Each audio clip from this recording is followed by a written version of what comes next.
Well, let's try this thing all over again. The Falmouth Commodores, losers in their last 5 games, will try and snap the skid tonight at Arnie Allen Diamond at Guv Fuller Field, taking on the Brewster Whitecaps for the second time this season.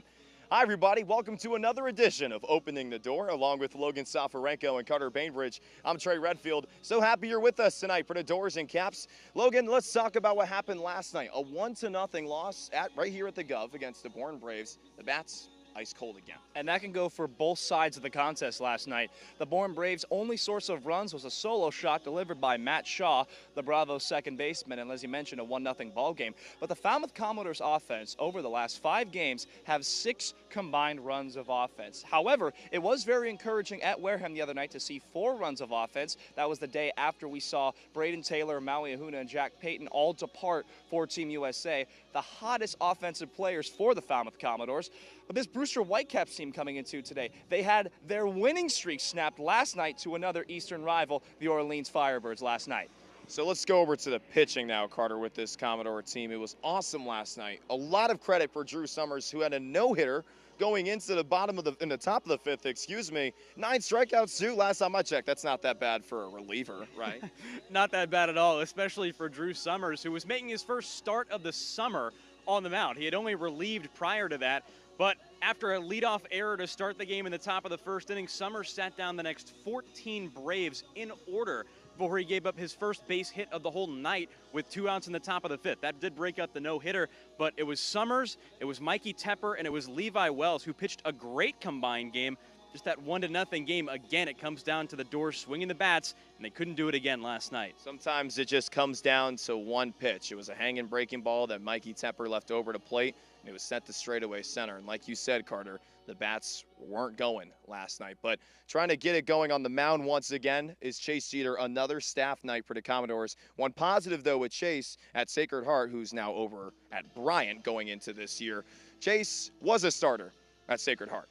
That's right. So Jeter is on the mound, the 3rd of 3 straight staff nights, if you will, for the Commodores. They're getting out of their rotation rhythm, if you will. But Jeter is a starter over at Sacred Heart, and he has experience starting last summer with the Dores as well. He was an all-star in the Cape League in 2021 with Falmouth. We've only seen him a couple times so far this season, but the Dores now get an experienced left-hander on the mound to try to deal with a Caps lineup that has been fairly hot as of late. It's been fairly hot indeed. And Logan, who are you looking out for on this Whitecaps team? Is it someone in that red-hot Brewster lineup? Oh, absolutely, and it's also one of the red-hot Cape Cod baseball players as a whole, and that's Alex Freeland. You may remember the last time these two clubs squared off, Alex Freeland hit a shot into right center field, and we all thought it was a ground rule double, but it was called a home run, and he now leads the Cape with 5 Cape dingers. Luckily, the Commodores were able to walk away from last week's game with the Brewster Whitecaps 4-3 final, but it's going to be Alex Freeland. We talked about it with Johnny Damowitz and Doug Latuca. They said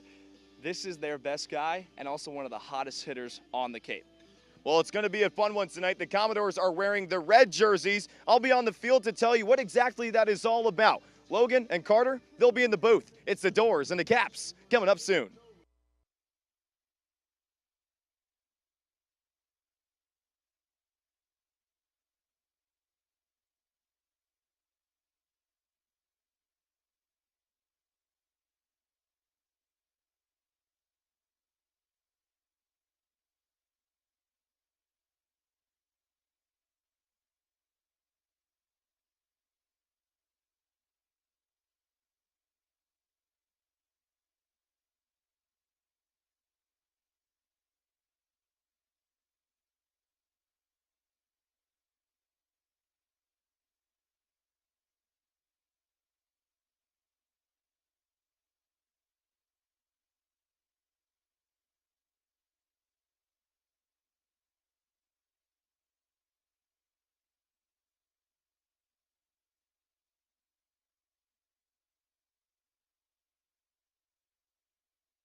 We welcome you to Arnie Allen Diamond at Guv Fuller Field, where the Dores are taking on the Brewster Whitecaps, the defending champions of 2021 for the second time this season, as Falmouth took game number 1 a week ago today with a final score of 4-3, as the Dores look to snap a 5-game losing streak.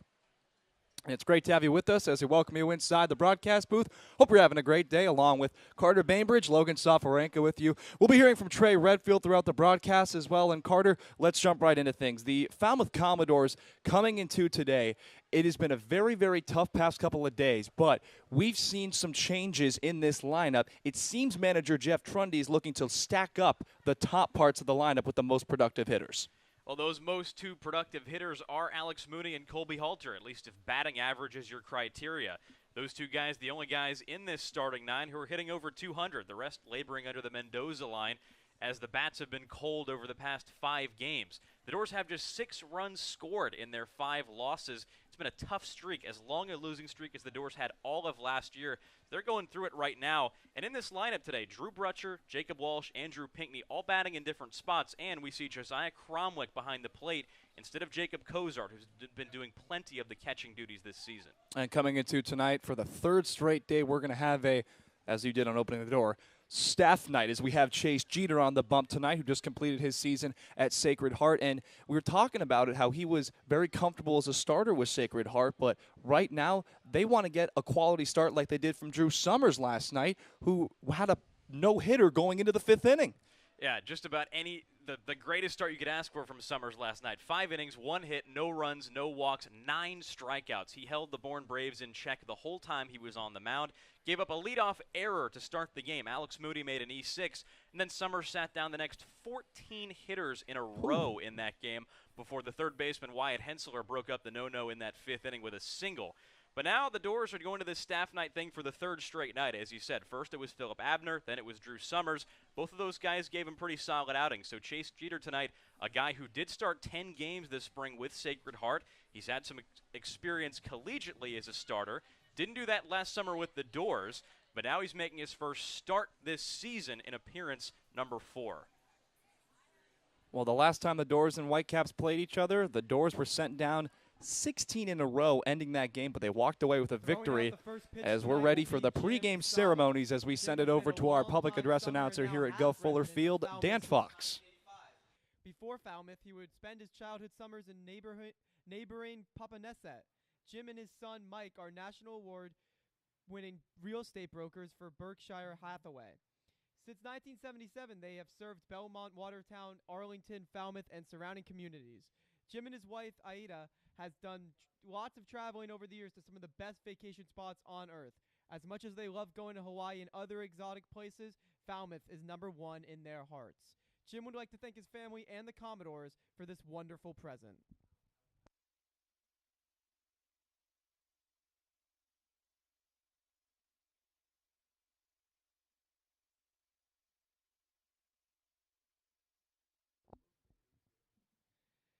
Singing the national anthem tonight will be Cape Harmony. Cape Harmony is Cape Cod's all-female identifying a cappella group, comprised of 10 talented young women from all over the nation who come to Cape Cod during the summer to make music for its residents and visitors.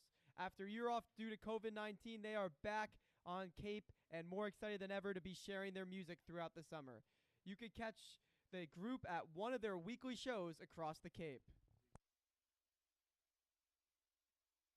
Please stand for the national anthem.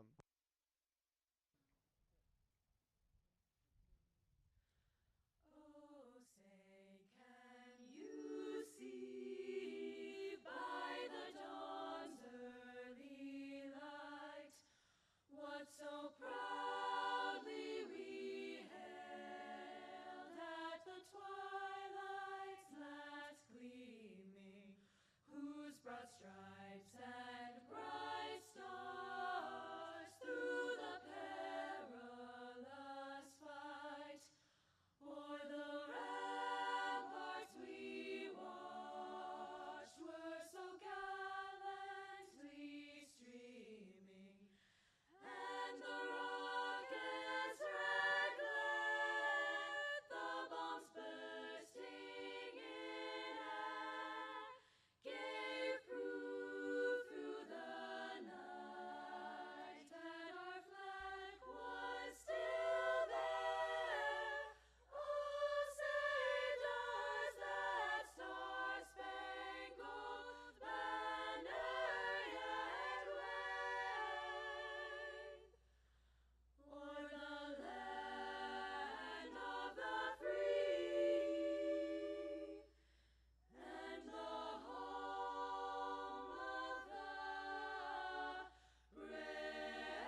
The rest of the Savas family will be saying those words we love to hear.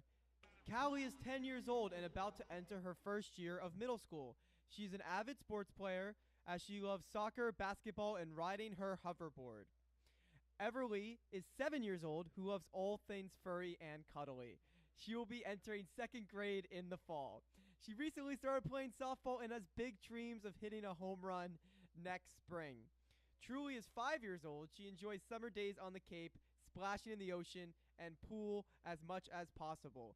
She just completed her first season of T-ball. She was the star hitter for the team and look forward to many more seasons up at bat. Let's hear it. Play ball!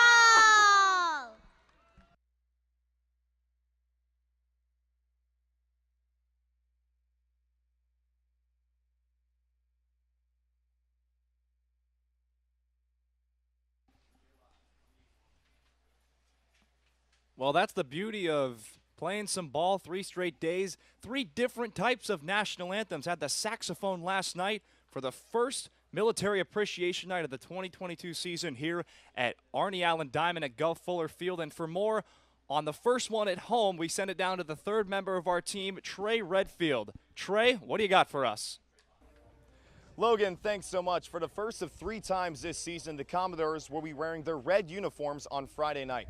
In the Cape Cod Baseball League, red is more than just a color. It's actually an acronym that reads, Remember Everyone Deployed. The Commodores are one of the last teams in the CCBL to be donning these uniforms this season, but tonight they'll get to do so, remembering those deployed around the world today. Guys, back up to you. Well, thank you so much, Trey. Absolutely fascinating hearing that acronym read out loud.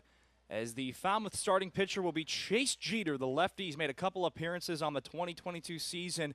He has a save this year, and it was a very, very hard-fought one. That was against the Wareham Gatemen, and it was a very, very cold night. We mentioned it was the coldest game of the 2022 season, and it had the most wind. And, Carter, when it comes to the way that this game is supposed to unfold, Brewster came into yesterday with a 5-game win streak. Their win streak was snapped by Orleans, so something has got to give tonight, maybe on the Falmouth side. Oh, you figure that the Dores want to try to capitalize on a suddenly stumbling Brewster squad. They got taken down by a Hyannis Harborhawk squad that's been surprising everybody this year. So far, 2nd place in the Western Division. They're 4 games over 500, and they took down the Commodores in this park just a couple days ago. So the Commodores not only trying to take advantage of that, but hoping to beat the Whitecaps for the 2nd time in as many games this summer. Well, that's the beauty about the Eastern Division. Got to take advantage of all those matchups. Alex Freeland, perhaps one of the, if not the hottest hitter on Cape Cod when it comes to the long ball category, steps into the batter's box to lead things off for the Brewster Whitecaps. Alex Freeland from Central Florida. Last week we saw the Brewster Whitecaps in their home reds. Today, it's the Falmouth Commodores. And we are underway as that pitch misses outside. 6:05 first pitch. Nice and sticky out today as it's supposed to rain tomorrow. 1-0 misses outside, 2-0. Freeland coming into today hitting .304. 5 home runs, which is a Cape League leading mark. 11 driven in. He's also walked 3 times and struck out 14. As he sends a ball deep in the air to left. Collins makes the catch for out number 1. Falmouth Commodores defense, a little different on the outfield side at least, as outfield left to right, it'll be Corey Collins in left, Andrew Pinkney in center field, Drew Brutcher in right, and then in the infield line, we see Anthony McKenzie over at third, Alex Mooney at short, Colby Halter at second, Jacob Walsh at first, and then Chase Jeter to Josiah Cromwick, the battery for today. First pitch to Trevor Werner is in there for strike number 1. Trevor Werner is somebody the Falmouth Commodores did not see in their first matchup against the Brewster Whitecaps last week. 1-1 the count. And he's a guy who was specifically mentioned to us before the game by the Brewster broadcast team as one of the guys they're most excited to see. One of the newcomers to this Brewster squad, even though he's only had 3 at-bats so far. 1-2 now.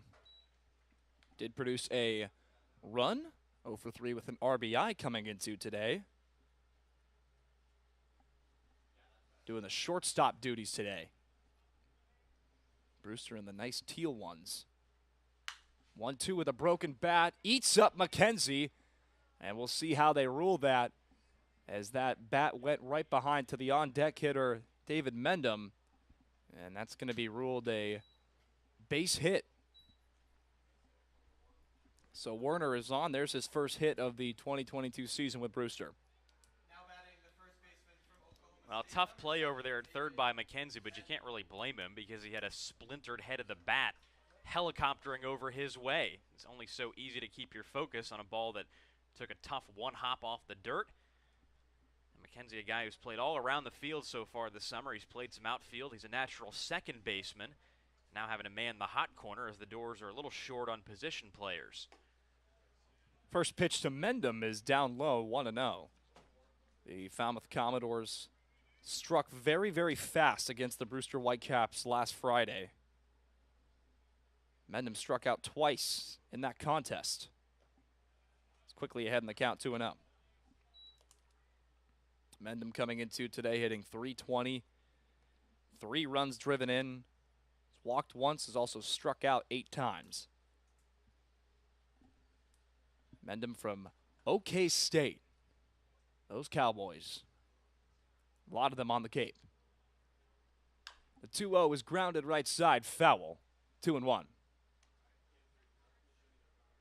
When these two teams played last, Mendham had just arrived to Brewster. He was pretty new on the team, and when we saw how high he was batting in the lineup that day, in the heart of the order, there were some voices on Brewster who were surprised by that. They hadn't really seen anything from him yet, but a .320 average will inspire some confidence. The 2-1. In there tight, 3-1. He went into that game last Friday against Falmouth 0 for 4. Got his first hit of the 2022 season with Brewster against Falmouth. But as you mentioned, he's been getting it rolling.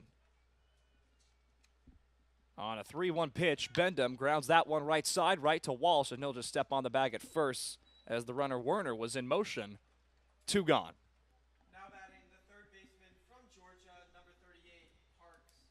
And we've talked a lot about Jacob Walsh's ability to defend first base very well. Very good fielder. Great footwork on throws that may get away from him sometimes because the throws are high and way over the 6'4" frame. But nevertheless, 2 outs. Runner in scoring position for the Caps as the designated hitter Parks Harbor steps into the batter's box. Fouls that one back behind home plate. And the Dores have had their troubles on defense so far this summer. They've made the most errors in the entire Cape League, with 27 coming into tonight. But Jacob Walsh at first base only has 1 of them. He's been playing practically every day over there since he arrived from Oregon. We've seen him make some nice picks off the dirt, off some tricky bounces. He's been solid over there at first base. 0-1. Nothing in too quickly as that one goes into the camera well. Chase Jeter looking for his first strikeout, and we saw so many strikeouts from Summers last night. Through 4 innings, he had 7. And that was impressive, seeing that lefty dominate. And to what you mentioned yesterday on Nesson, had yet given up an earned run, and he still holds that title. 0-2. Runner goes, it's lined, and Halter pulls it back. And they strand Werner over there at second. We go to the bottom of the first inning, scoreless.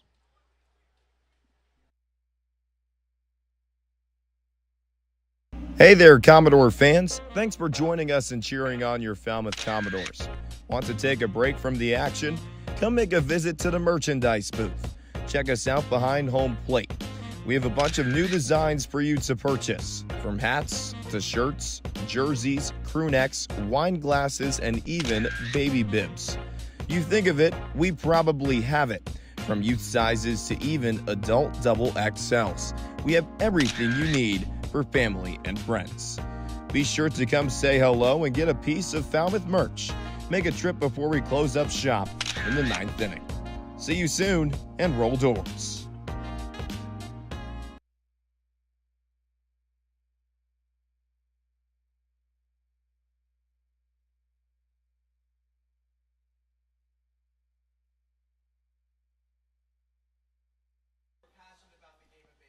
Back here at Guv Fuller Field, the Falmouth Commodores and the Brewster Whitecaps are tied at 0 as the Falmouth Commodores are getting a look at a Brewster Whitecap making his season debut, Zane Moorehouse.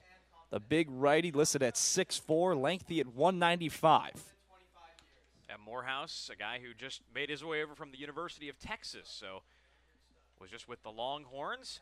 20 games, 6 starts with UT, a 6 flat ERA in 39 innings.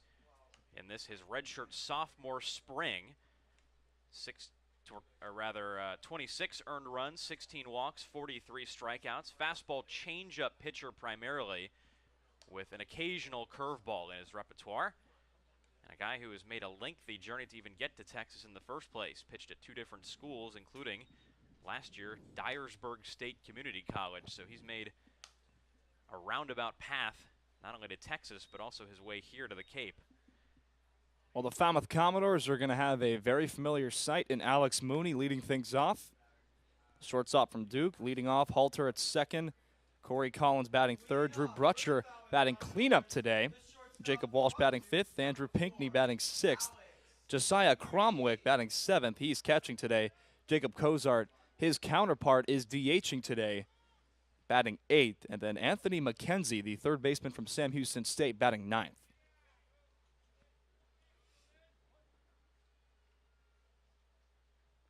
First pitch to Mooney.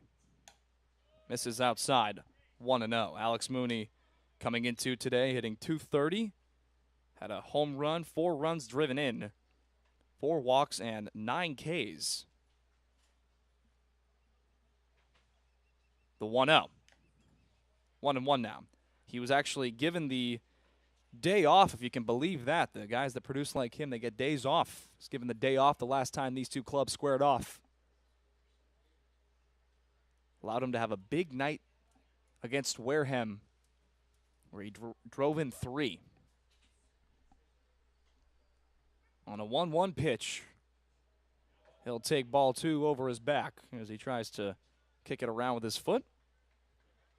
2-1.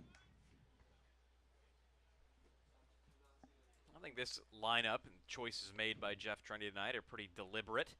4 straight left-handed hitters after Mooney against this right-hander who's surely trying to shake off some rust and maybe get the adrenaline under control in this first inning of work. You see an example of that with that pitch, just lost his grip on it and overthrew it. 2-1 pitch. Mooney lifts this ball in the air to left field. Moving back is Sirota. It's off the wall. Mooney trots his way over to second base. It's a leadoff double for Alex Mooney.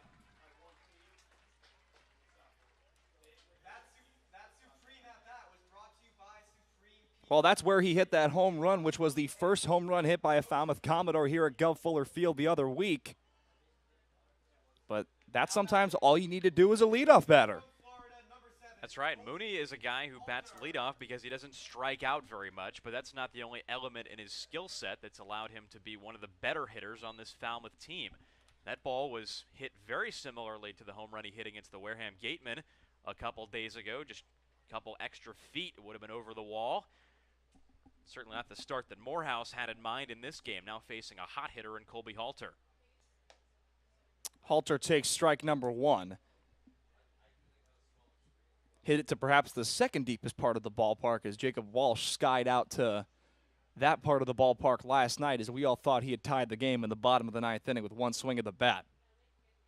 Halter today, though, has a runner in scoring position, so with one of those tailor-made singles, could drive in Mooney. Mooney goes. Halter drives this one to right. Tatro makes the catch. They're going to try and double up Mooney. The throw into second base is not in time. However, there is 1 gone here in the bottom of the first inning. Nearly a pretty bad play by Alex Mooney, who got all the way to third on that steal attempt and I guess just didn't turn his head on that ball by Halter or thought it was going to be out. But either way, definitely aggressive after a leadoff double, a little unnecessarily so with this team struggling so badly for runs over the past 5 games. Just 6 runs scored in their past 5 losses, all consecutively. Mooney got an insane jump over there. So he would have had that base stolen, but the hit and run did not work. Corey Collins takes ball one outside. Collins, who had a double late in the game the other night against the Hyannis Harbor Hawks, has been demonstrating some gap power. A little bit of a shift with Freeland, essentially on the outfield grass behind the 4-hole dirt. The 1-0. High pop-up into center field.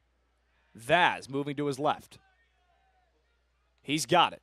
Mooney will tag. The throw from Vaz is cut off by the shortstop Warner.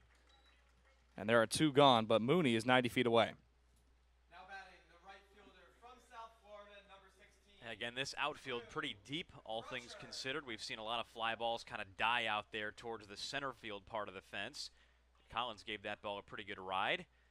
But now we see the first real evidence of the shuffling that's taken place in this lineup, and that's that Drew Brutcher's hitting cleanup today, usually occupied by Walsh.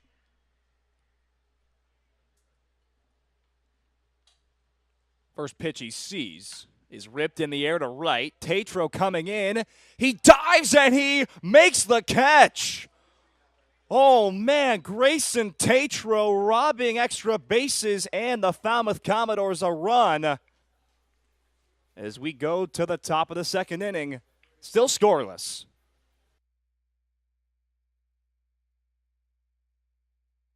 Want to house a Falmouth Commodore? Be sure to sign up to become a host family today. Hosting a Cape League player can be very rewarding. Players connect and bond with the families, often forming lifelong relationships. Please remember that every Commodores player is bound and governed by NCAA rules and regulations. In order to maintain their collegiate athletic ability, host families receive a weekly allowance from the Falmouth Commodores to help cover player expenses. Host families are not required to provide transportation to players. The Falmouth Commodores are very grateful to the wonderful families that host our players each and every year. If you are interested in hosting a Falmouth Commodores player for the summer, contact our housing coordinator, Lisa Smuda, at lisatz143@comcast.net. For more information, visit our website at falmouthcommodores.com. Thank you for supporting our players, and roll Dores.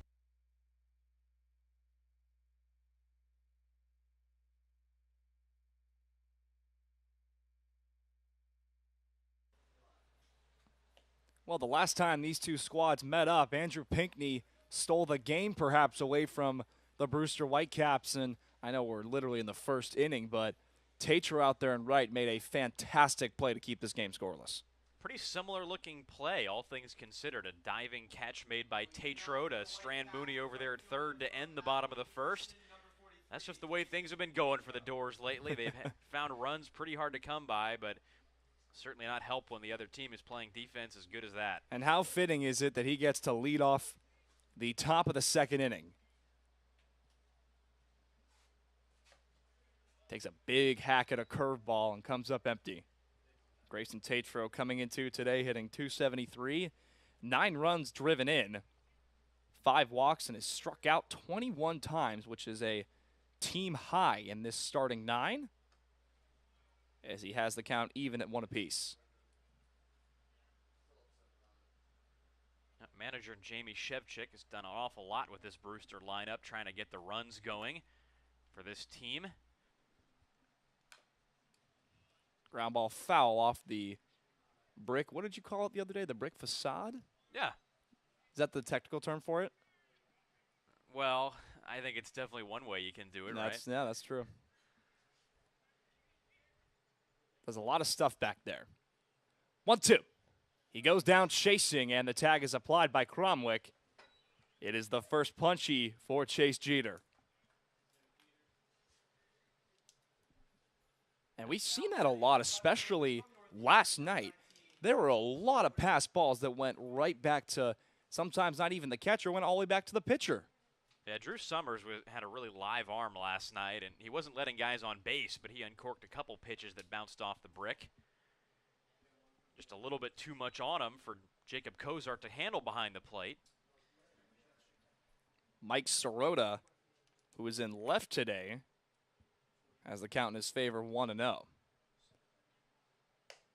2-0 now. Sirota from Northeastern went to the gunnery with Garrett Coe. As the 2-0 catches the outside part of the strike zone, let's do a little trivia. Who is the head coach at the gunnery? Manager Jeff Trundy.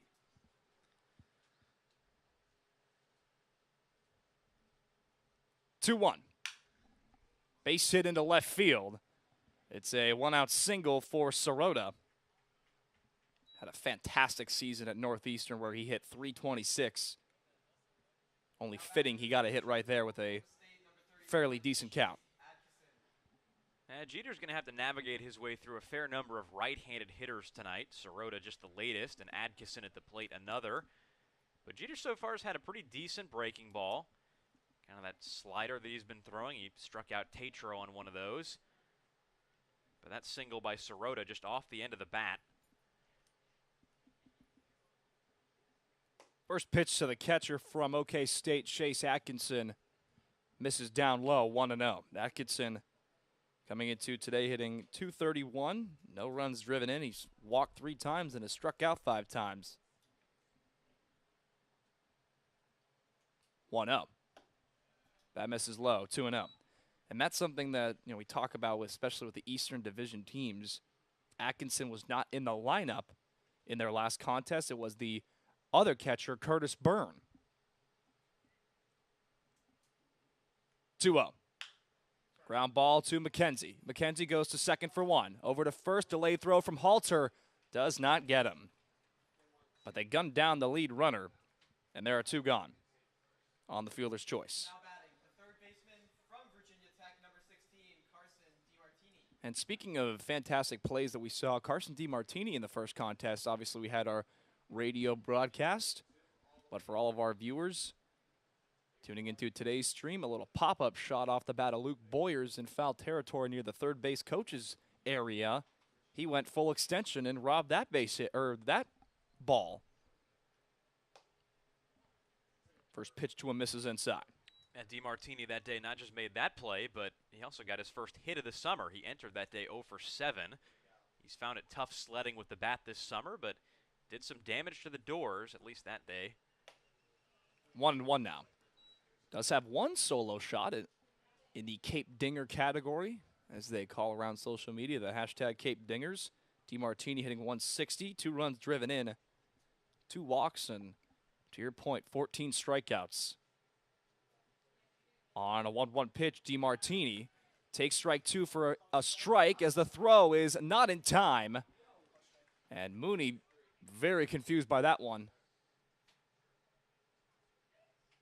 Cromwick, who has thrown out a batter this season, nearly had another one, and Colby Halter and Alex Mooney still saying what's up with that. Adkison not really a stealing candidate. It's just his first of the summer and as many tries, so a couple first times for everything when these 2 teams play. DiMartini got the hit last time, and now Atkinson gets his first swipe. 1-2. Ground ball right side. Walsh bodies it, keeps it in front of him, flips it over. No, he takes it himself and gets the out. Well, they always say as long as you keep it in front of you, good things happen as we go to the bottom of the second, still scoreless.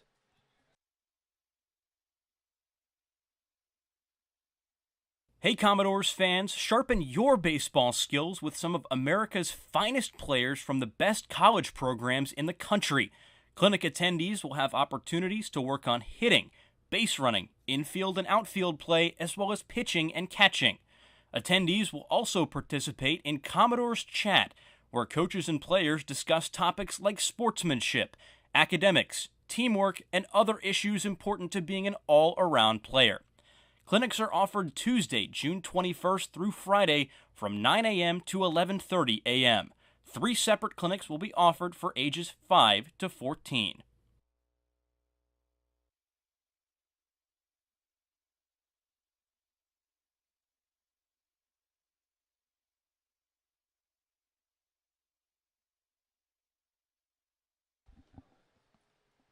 Welcome back to Falmouth, Massachusetts, as the Commodores have Walsh, Pinckney, and Cromwell due up in a scoreless ball game.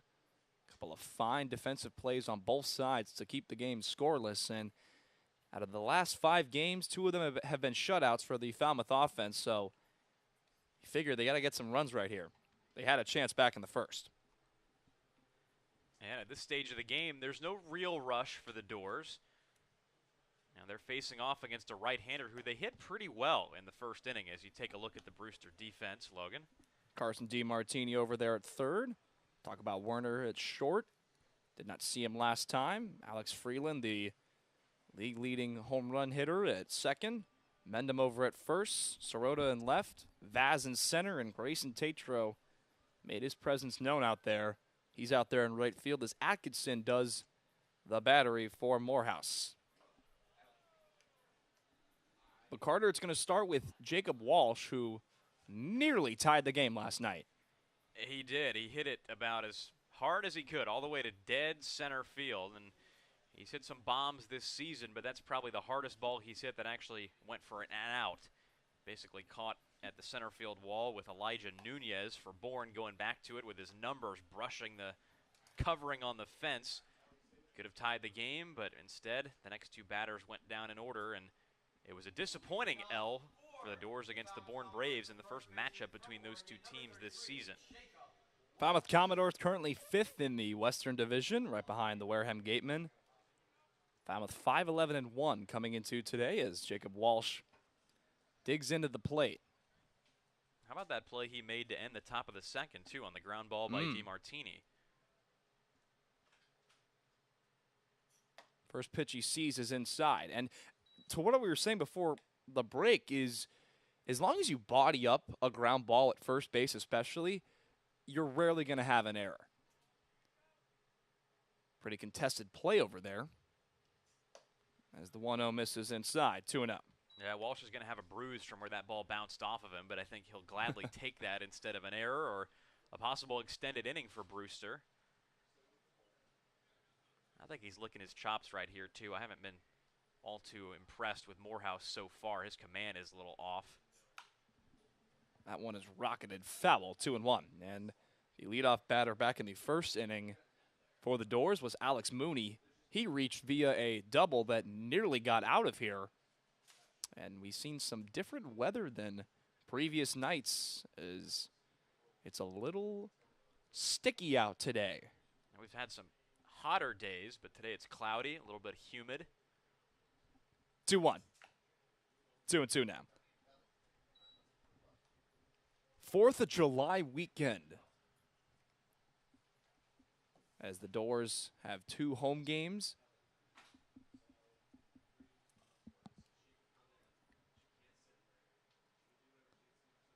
On a 2-2 pitch, Jacob Walsh goes down looking, and he can't believe it.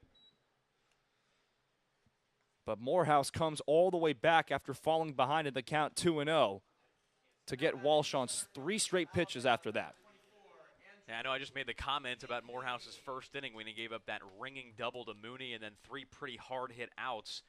But that curveball he just threw Walsh was definitely his best pitch of the day. Fastball changeup guy primarily, but that one just snapped off. Got the bottom part of the zone, and nothing Walsh could do about it. He heard you. He had to have been able to hear you. Only at 9 pitches back in the first inning as Pinckney takes ball 1 upstairs via a breaking ball.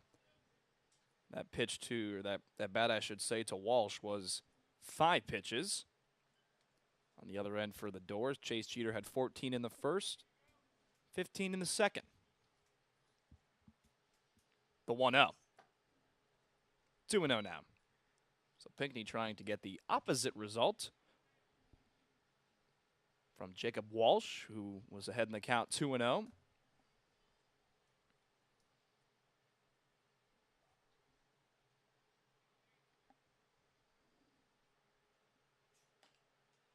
And that's going to be ball 3 outside. Pinckney coming into today hitting 150, 3 runs driven in. 21 strikeouts and 1 walk. Those 21 strikeouts lead the team. Tatro on the other end for the Caps has 21 strikeouts as well for a team high. On a 3-0 pitch here, He'll take strike one right down the strike zone. Like you said, Pinckney's been almost impossible to walk this summer with only one in all his plate appearances he's had. I was surprised he didn't swing at the 2-0, but now he's got a great chance here to draw just his second of the summer. The 3-1. And that's strike two, and the count's run full. Brandon Johnson, the home plate umpire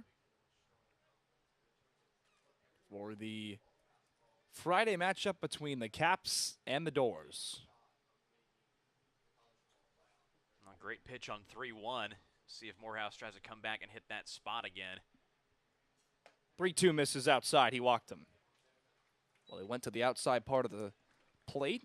Maybe perhaps wanted him to chase there because sometimes Pinckney goes down on a breaking ball or he'll chase on the outside part of the strike zone. That's definitely been the book on him this summer, is to try to get him to swing at stuff to the outside part of the plate. And they stayed out there, but Moorehouse just didn't spot it well enough. The 2-0 pitch was way outside, and again on that 3-1, so no chance there. And Pinckney, a guy who has struggled to get on base, but he can steal a bag. We know he's fast in center, and he did swipe 7 of 9 at Bama this spring. First pitch to Cromwell is bounced to the left side. Werner goes to second, and not in time, and everyone's safe. And that's going to be a fielder's choice as the Dores have 2 on with 1 out. Boy, that would have been a tough play no matter what, but Pinckney had that beat over there at second base. And maybe an ill-advised decision there for Werner, and we just commented about Pinckney's speed, and he was making his way to second base and was nearly there by the time Werner even picked up that ball, but I'm not sure he could have thrown to first anyway. With Cromwick going down the line, it would have been a very, very difficult play to make. So now here is Cozart.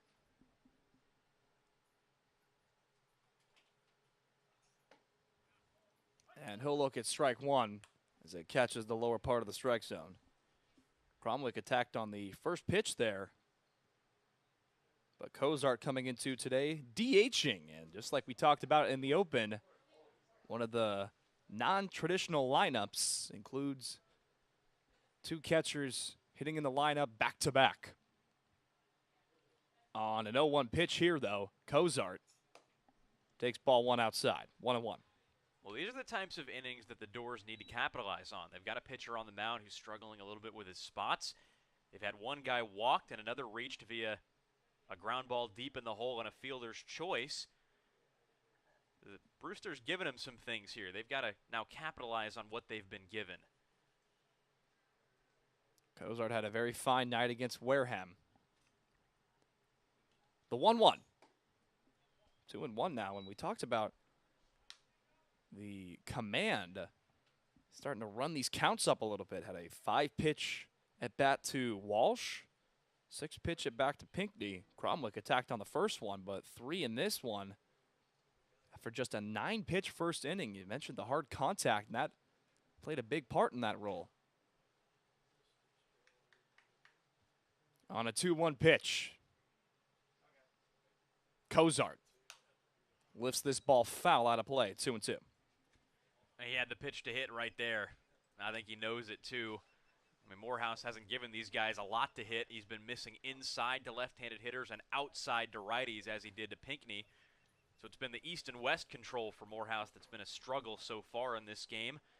Gave one pretty much right down the middle, a cookie for Cozart, and he just did foul it back. See if Cozart can extend his at-bat to his advantage here. The 2-2. And he goes down swinging. Atkinson squeezed that one as it was fouled into his glove, and there are 2 gone.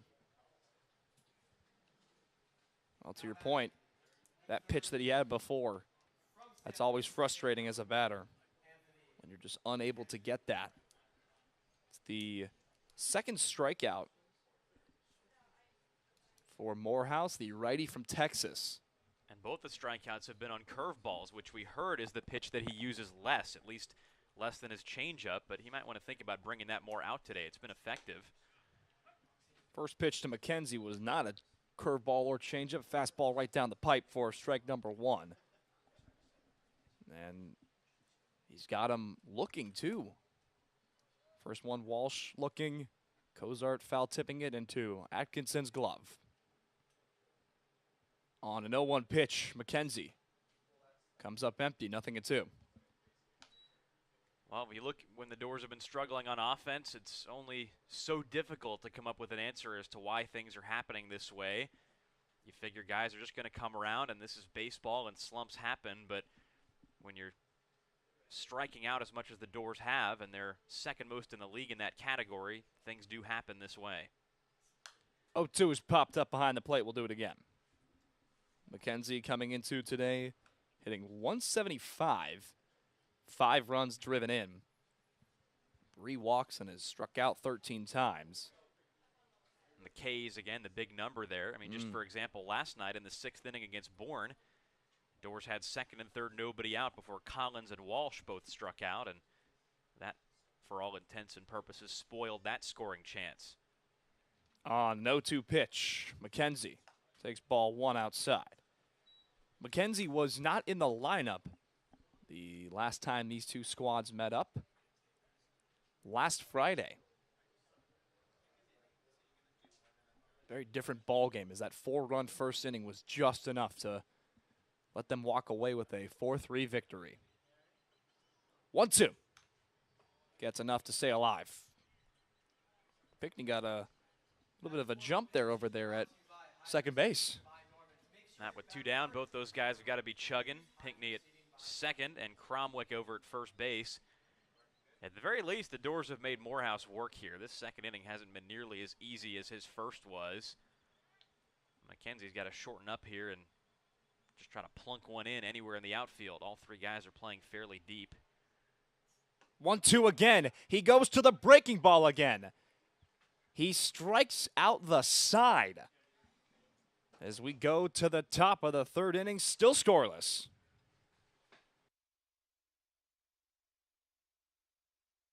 Favorite song?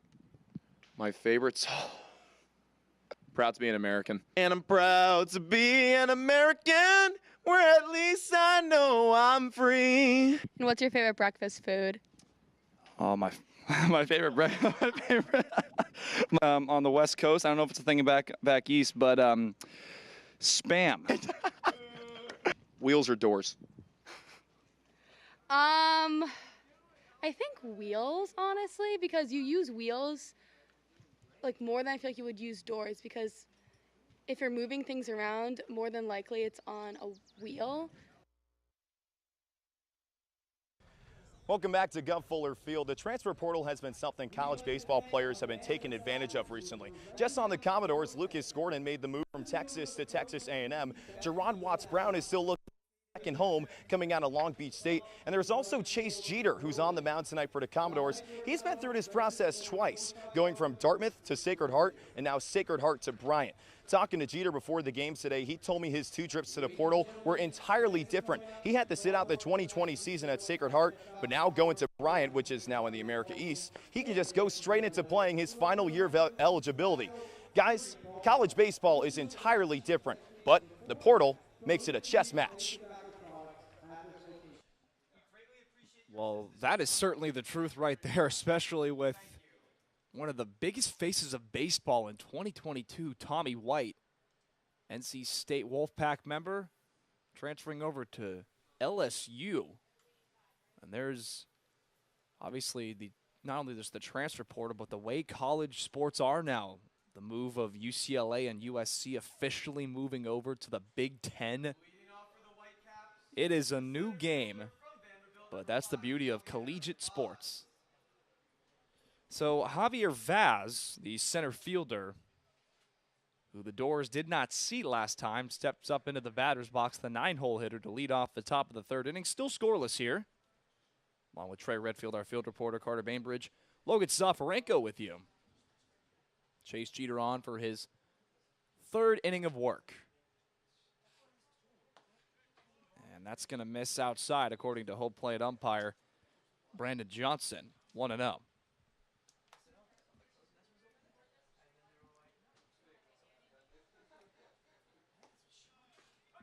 1-1 now. Good little paint job there from Jeter. Vaz coming into today hitting .286, 1 run driven in. He's walked once and he struck out once. 1-1 is in there for strike number 2. Chase Jeter, 2 hits allowed, 1 strikeout. Been a very low strikeout day for the Falmouth pitcher at least. On a 1-2 pitch, Vaz grounds that one right side foul. Almost a very fine play by the Brewster Whitecaps first base coach. And they love making those attempts over there at first base, especially with Ryan Eiley, the Falmouth Commodores first base coach. Good to see him back today. We saw Jerron Watts-Brown and Mikey Tepper do those duties the past 2 days. 1-2 again. Grounded. Oh, what a snag. Chase Jeter, perhaps saving himself and a base runner. Now batting, the second baseman from UCF, number 24. Well, quite an athletic play and great reflexes on the part of Jeter. That ball destined for center field if it gets by him, and Vaz, not a guy you want to let on base. He is a good base runner. He's already stolen 3 bases in 3 attempts this summer. So a big first out, but you can be sure his heart is pounding right now. That ball is in the air to left. Collins coming in, and he makes the catch. 2 gone. Well, Alex Freeland, who just hit that fly ball, the second time today he's flied out to the left fielder Corey Collins. That's where after you make one of those comebacker catches, you throw 100 on the radar gun for the first time. Well, I'm sure Jeter's glad that he got such a quick out there because Freeland is the most dangerous hitter in this lineup. First pitch to Werner's in there for strike number 1. Chase Jeter looking for his first 3 up and 3 down, 1-2-3 inning. Dores and Caps still scoreless here. 0-1. That misses low, 1-1. That's a spot that Chase Jeter said, hey, maybe I'll try it, see what happens. Well, he's been pretty good at hitting his spots so far tonight. He's definitely not the most overpowering guy we've seen on the Dores staff this summer. That ball is sent in the air to left center field. Collins makes the catch. 3 up and 3 down, go the Whitecaps. As we go to the bottom of the 3rd inning, still scoreless. What are you most looking forward to this season? I'm just looking forward to, I mean, it's obvious, but just the games, you know, seeing some great baseball, some great talent, and working with all these interns and really just learning, you know? I'm just excited to get to know everyone, do some fun social media stuff, make a lot of TikToks, and watch some baseball. I'm looking forward to spending time with all of the other great interns, looking forward to watching good baseball, spending time around the field, and being in Falmouth again. It was just such a great experience last year. I mean, there's nothing better. I mean, it's the best players in the country, and the opportunity to cover them is awesome.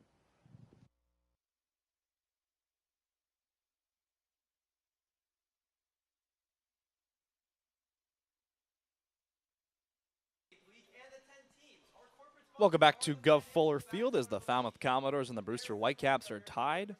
Still scoreless here. Zane Moorehouse, he did a very fine job in that bottom of the 2nd inning to not only win some at-bats where his pitch count ran very high, but he struck out 3 batters. Yeah, Moorehouse really got through that 2nd inning thanks to a pitch that we didn't think he'd throw all that much today, and that was his curveball. All 3 strikeouts on Walsh, Cozart, and McKenzie were thanks to that hammer. I mean, he threw it for strikes twice for called 3rd strikes, got Cozart to fish with it. But Moorehouse able to dance through the raindrops so far after a walk and a fielder's choice that didn't result in an out. Left 2 runners stranded, and the Dores are in the midst of a 12 straight inning scoreless streak that dates back to the Wareham game on the road.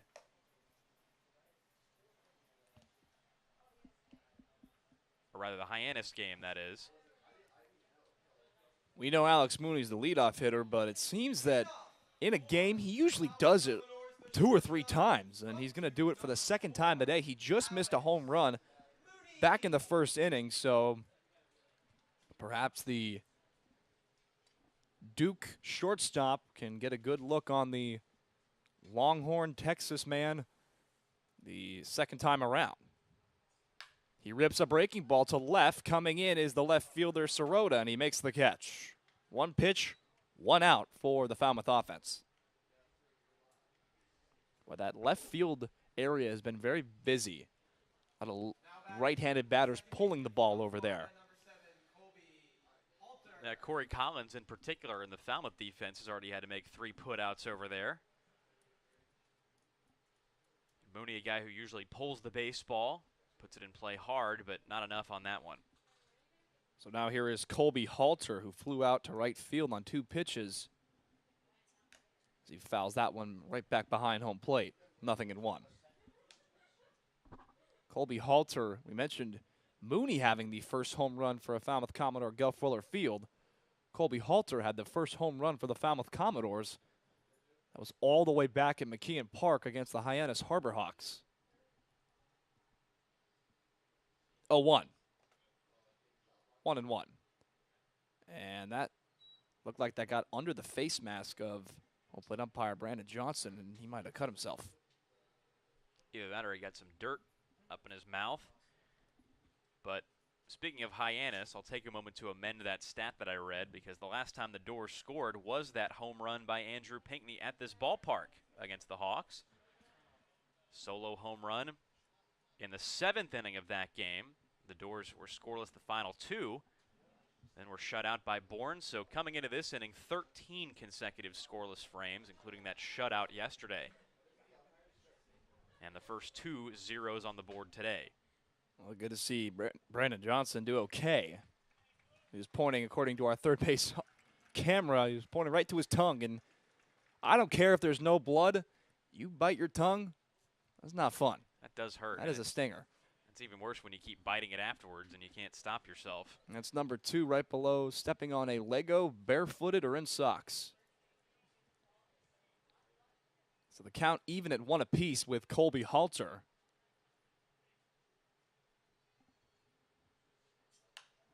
One and 2 now as he spoils that one foul. And that scoreless inning streak, that's something that you just got to look at the pitching staff of the Falmouth Commodores and say, they've done their job. They've done a fantastic job, especially last night. Levi Wells, Mikey Tepper, and obviously Drew Summers. 1-2. And it looked like that hit Colby Halter on the elbow. And he will advance over to first base. The catcher, Atkinson, saying, did he lean into that? And we may have a little bit of a discussion behind home plate. Well, the thing is, for the batter, you've got to make an effort to get out of the way. And I think that's what the conversation's about here. That Halter didn't lean back. He didn't turn himself. He just let it glance off that shoulder pad, or elbow pad, that is. He's a guy who really gets on base any way necessary, and he does crowd the plate in the left-handed batter's box. And they are going to discuss it. What Brewster may be saying is that either didn't try to get out of the way or that it hit off the knob of the bat. They have a very similar sound when they hit that guard and they hit the bottom of the bat. We've seen this a lot, especially in recent years in baseball. This wasn't really a thing 5 or 6 years ago, but these kind of plays happening. Well, Halter was pretty convinced that he was hit. And he's going to hang over there at first base. So it's a 1-out base runner as Corey Collins digs up some dirt in the batter's box as he's been very busy, like we talked about a couple minutes ago, in left field. That's been the area today. Halter, the aggressive feat he is at stealing bases over there at first, gets his lead. 1-0 now to Collins. Collins flew out to center on 2 pitches back in the first inning.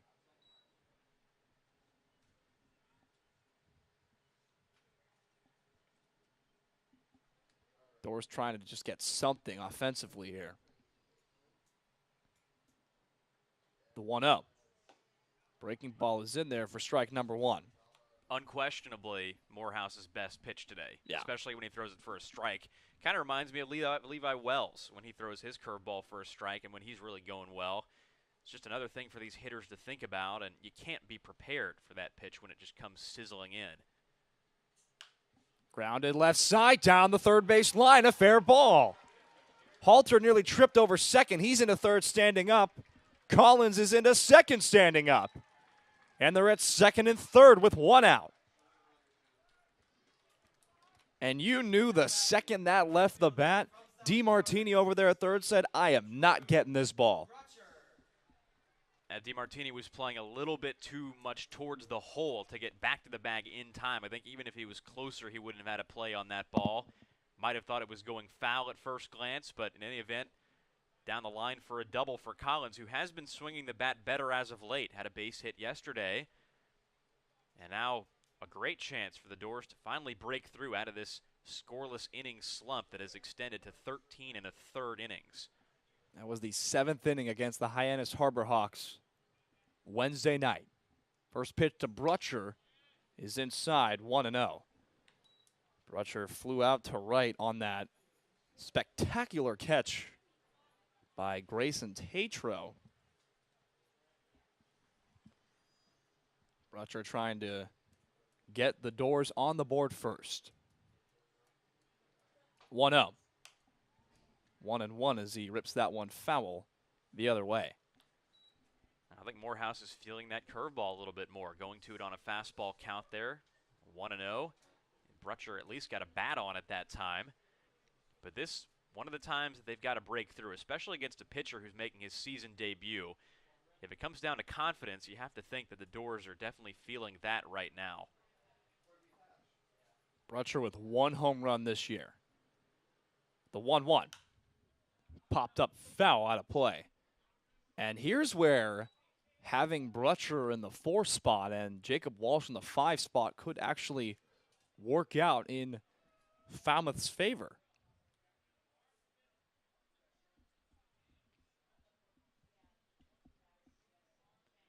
Three strikeouts for the righty for the Brewster Whitecaps. On a 1-2 pitch, Brewster goes down swinging. 4th strikeout for Morehouse. And there are 2 gone, so it will be up to Jacob Walsh to drive in something. And he had himself a fine first inning in the matchup between the Caps and the Dores last Friday. Had a 2-run dinger.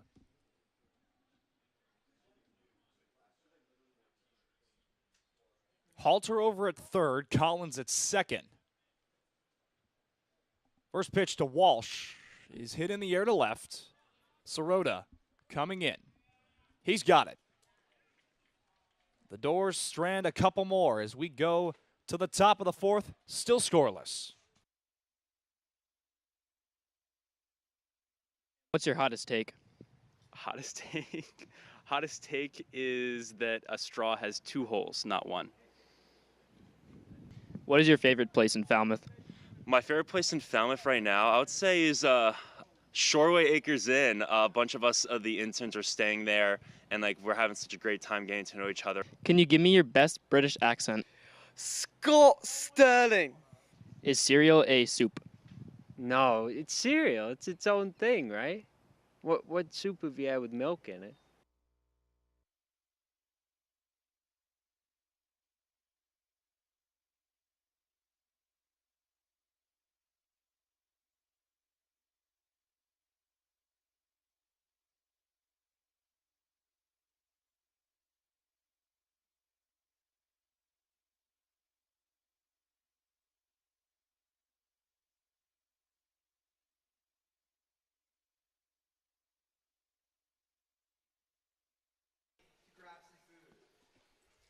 Welcome back to Falmouth, Massachusetts, where the Dores and Caps are notched at 0-0. 2 hits apiece for the clubs, along with Trey Redfield and Carter Bainbridge. Logan Soforenko with you. David Mendham will lead things off for the Caps. and Carter. We've seen quite a few runners stranded on base, 5 to be exact for the Dores through just the first 3 innings. It's been tough sledding so far for the Dores offense, as it has been for the past 5 games or so. Yesterday against the Bourne Braves, the Dores ended up 0 for 7 with runners in scoring position. Already today, they are 0 for 4 in the last 2 innings alone, so they have blown a couple chances so far in this game. Chase Jeter on for his 4th inning of work as he faces the Whitecaps first baseman, and he'll deal ball 1 to him. Mendham reached on that fielder's choice back in the first inning. The OK State Cowboy on a 1-0 pitch takes a big cut there, 1-1. Well, Chase Jeter starting to replicate what Summers was doing yesterday. Maybe not as high volume of strikeouts, but only had 2 base runners. That one is grounded right side, foul. And Jeter and Summers, 2 pretty different styles. Summers with a high-octane fastball and a good slider was striking a lot of guys out yesterday. Jeter so far only has 1 to his credit. He got Tatro in the 2nd inning, but really like what you've seen from him so far today. He's been working away, he's been working down to hitters of both sides of the plate, and so far Brewster has really been caught off guard by that. The 1-2 is grounded. That's in play as Cromwell gets it in fair territory and applies the tag on Mendham. There's 1 gone.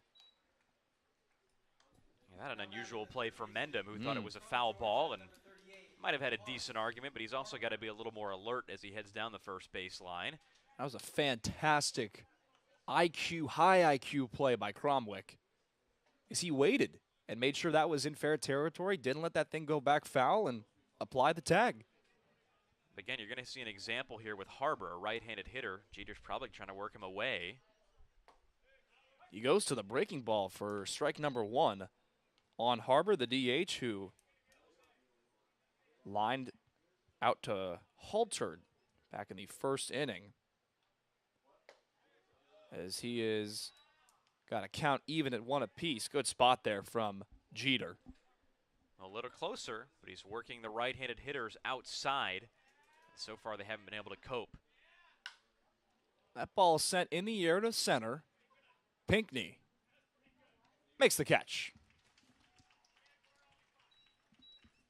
2 gone here in the top of the 4th inning. Hey, a reminder, 4th of July weekend is here as the Commodores travel to Durant Park for the first time of the 2022 season tomorrow to take on the Bourne Braves.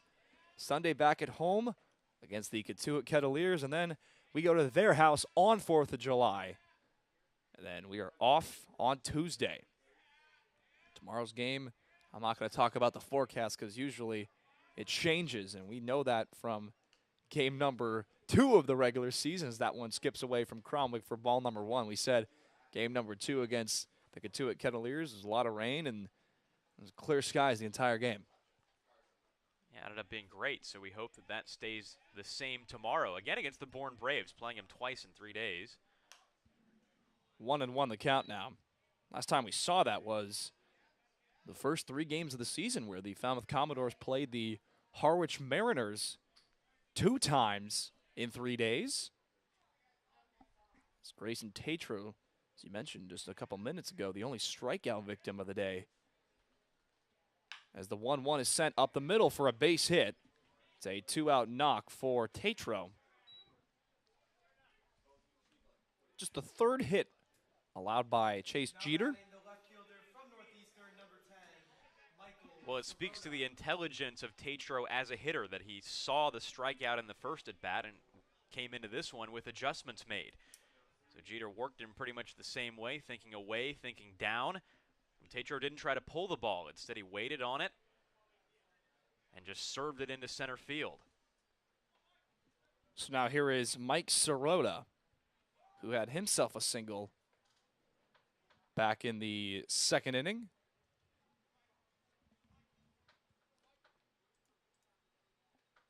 Mike Sirota from Northeastern. Over at first is Tatro. 1-0 the count now. Brewster team that's right down there in the bottom of the offensive rankings along with Falmouth. The Caps are 9th in the league in runs scored. They don't hit a lot of home runs. They don't walk a lot. The 1-0 is in there for strike number 1. And those are puzzling statistics because you look up and down this lineup and the numbers are pretty good. Freeland 304, Mendham 320, Tatro 273, 294, 286 for Vaz in small sample size. And Werner with 320. 1-1 is cut on and missed. The count's now 1-2 in favor of Jeter. Boy, this could be something from Jeter. Talk about these staff days. These starting pitchers have done a fantastic job. Abner went on Wednesday, Summers yesterday, Jeter tonight. On a 1-2 pitch, Sirota takes ball 2 outside. The throw into second base, gets into center field, and Mooney does a nice job backing that thing up. As Cromwick said, I don't care who's down there making the tag. I'm throwing it. Somebody better get there. Yeah, this is just Cromwick's second game behind the plate, and Halter was a little bit late getting over to receive that throw. Just a little bit off between those two. Tatro did get a pretty good jump on his way to second. And that's something that I think the Dores may have to do a little more of to get out of this slump, and that's putting the game more in motion. Runner goes again. No throw into third. On back-to-back pitches, Grayson Tatro swipes some bases. And the count is run full. Well, we just talked about Tatro's intelligence at the plate, and now he's showing it off as a base runner. Clearly seeing something from Cromwick behind the plate. As the payoff pitch is cut on and missed for strike 3. He steals 2 bases on back-to-back pitches, but he's stranded 90 feet away. As we go to the bottom of the 4th inning, still scoreless. Oh, do your best cartwheel. I'm not a gymnast. I think I'd pull something if I did a cartwheel. Would you rather be able to fly or be invisible? I'm going to go with fly, honestly. I think flying would be pretty cool. Be able to be up in the air around everybody, you know, fly with some birds. Be pretty cool stuff, Carson. Okay, Anders, now do your best and favorite dance move. And the rocket's red glare, the bombs bursting in air.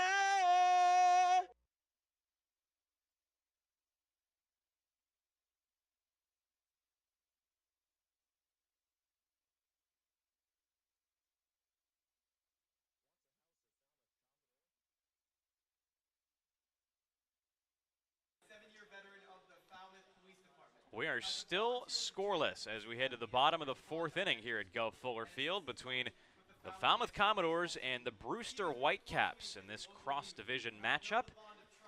The Dores trying to break out of this scoreless innings streak that has extended since the 7th inning of the game a few nights ago against the Hyannis Harbor Hawks.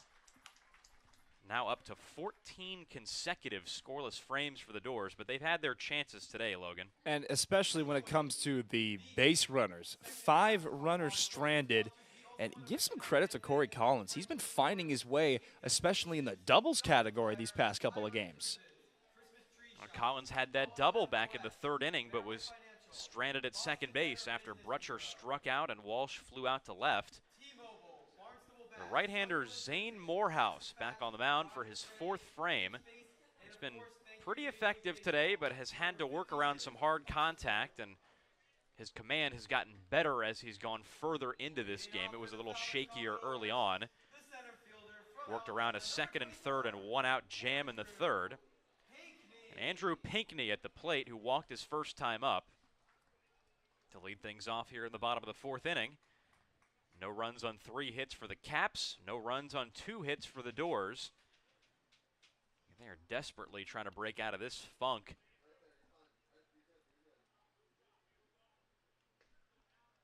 Moorehouse so far has featured that 3-pitch mix and has looked pretty good doing it. Way inside to Pinckney for ball 1. But he's shown that mix, but that breaking ball has been his butter these past couple innings. Couple strikeouts with it back in the 2nd specifically. That curveball is clocked in tonight in the low 80s. Fastball 93 to 95 on the gun for Moorehouse, so he's had some velocity. And there is that breaking ball, but it misses the outside corner, maybe a little low to the right-handed hitting Pinckney. And it's 2-0 for the second consecutive at bat. Pinckney, a guy who rarely walks and likes to swing at the first pitch, is ahead 2-0. He didn't swing last time, and he doesn't here. But it just did barely catch the corner, and it's 2-1. Did it? Beauty of us having our center field camera monitor. That's a pitch Pinckney's not going to be swinging at. So, regardless of the outcome, you got to work with the next pitch. 2-1. This one low, so what could have been ball 4, it's now 3-1 to Pinckney, who has looked pretty patient his first 2 at-bats. We see him as a free swinger in most of his plate appearances. Struck out twice yesterday in an 0-for-4 day. Now the 3-1 to him. Tap to short. Werner throws on the run to make the play, and there's out number 1 here in the bottom of the 4th inning.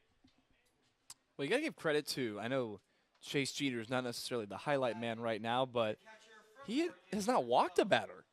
You come to the other end for the right-hander for the Brewster Whitecaps. He's walked 2, almost walked his 3rd right there.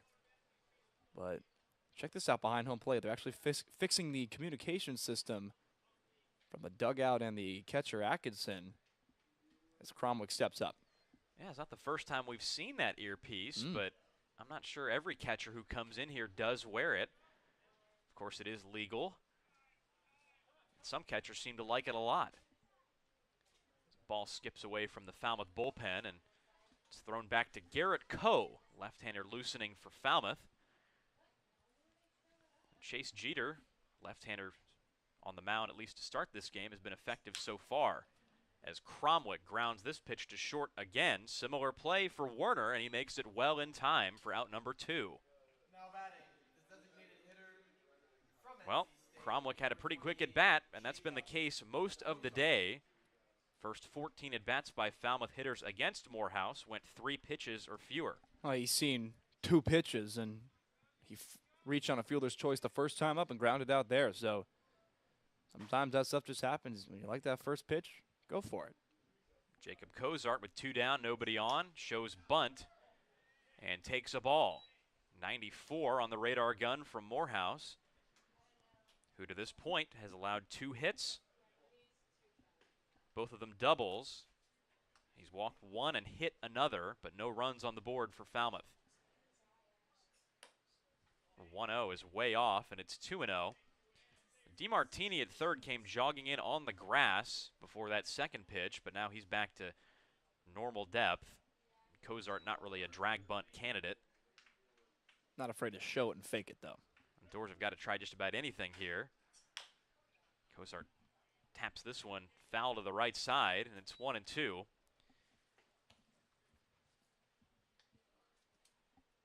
Two and one, rather, the count. 2 down, base is empty here at the Guv, and a scoreless tie. Neither offense has been able to break through so far. Moorehouse is 2-1. It's a swing and a miss up high, and it's 2-2. Well, Cozart struck out swinging on 5 pitches back in the second. He could replicate that trend right here if Moorehouse delivers that kind of pitch. Ever since that double by Corey Collins, Moorehouse has settled down. He's retired 4 in a row. Cozart pops this one up left side. DeMartini coming in to make the catch and make it 5 in a row for Zane Moorehouse, who walks off the mound after a 1-2-3. Bottom of the 4th inning. The Dores go down in order as we head to the top of the 5th. Atkinson, DeMartini, and Vaz, 7, 8, and 9 in the Brewster order coming up when we come back. Want a house of Falmouth Commodore? Be sure to sign up to become a host family today. Hosting a Cape League player can be very rewarding. Players connect and bond with the families, often forming lifelong relationships. Please remember that every Commodores player is bound and governed by NCAA rules and regulations. In order to maintain their collegiate athletic ability, host families receive a weekly allowance from the Falmouth Commodores to help cover player expenses. Host families are not required to provide transportation to players. The Falmouth Commodores are very grateful to the wonderful families that host our players each and every year. If you are interested in hosting a Falmouth Commodores player for the summer, contact our housing coordinator, Lisa Smuda, at lisatz143@comcast.net. For more information, visit our website at falmouthcommodores.com. Thank you for supporting our players, and roll Dores.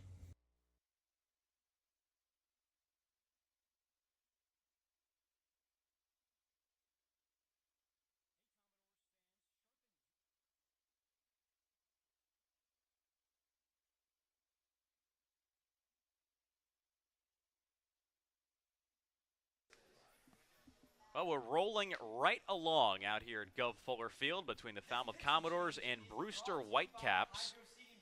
A new hurler on the mound for the Dores as Chase Jeter, the left-hander starter, gives way after 4 strong innings. It's another southpaw, this time Garrett Coe. Another member from the gunnery as well as Garrett Coe coming into today. 1 game under his belt, 2 innings of work, 3 hits, 1 run. It was an unearned run. Walked the man, struck out 3. Has yet to have any tallies in that ERA category, but Garrett Coe, who was the #1 left-handed pitcher in the state of Connecticut in high school going into college, is ranked number 16 overall in that state. A lot of Connecticut as he went to UConn, grew up there. But another lefty this time. And closed the book on Jeter, who went 4 innings, allowed 3 hits, no runs, no walks, and 2 strikeouts. He wasn't blowing the Caps away, but he certainly kept them off balance. Hey, it doesn't have to be pretty all the time. It doesn't have to be the same way. But give credit, they've been shutting down a very hot lineup thus far. Coe deals first pitch up high to Chase Atkinson, the catcher, hitting 7th. 0 for 1 today, grounded into a fielder's choice back in the 2nd. That pitch in a strike on the outside corner, and it's 1-1. The way he pulls his delivery down is so impressive. Shows he uses that big frame.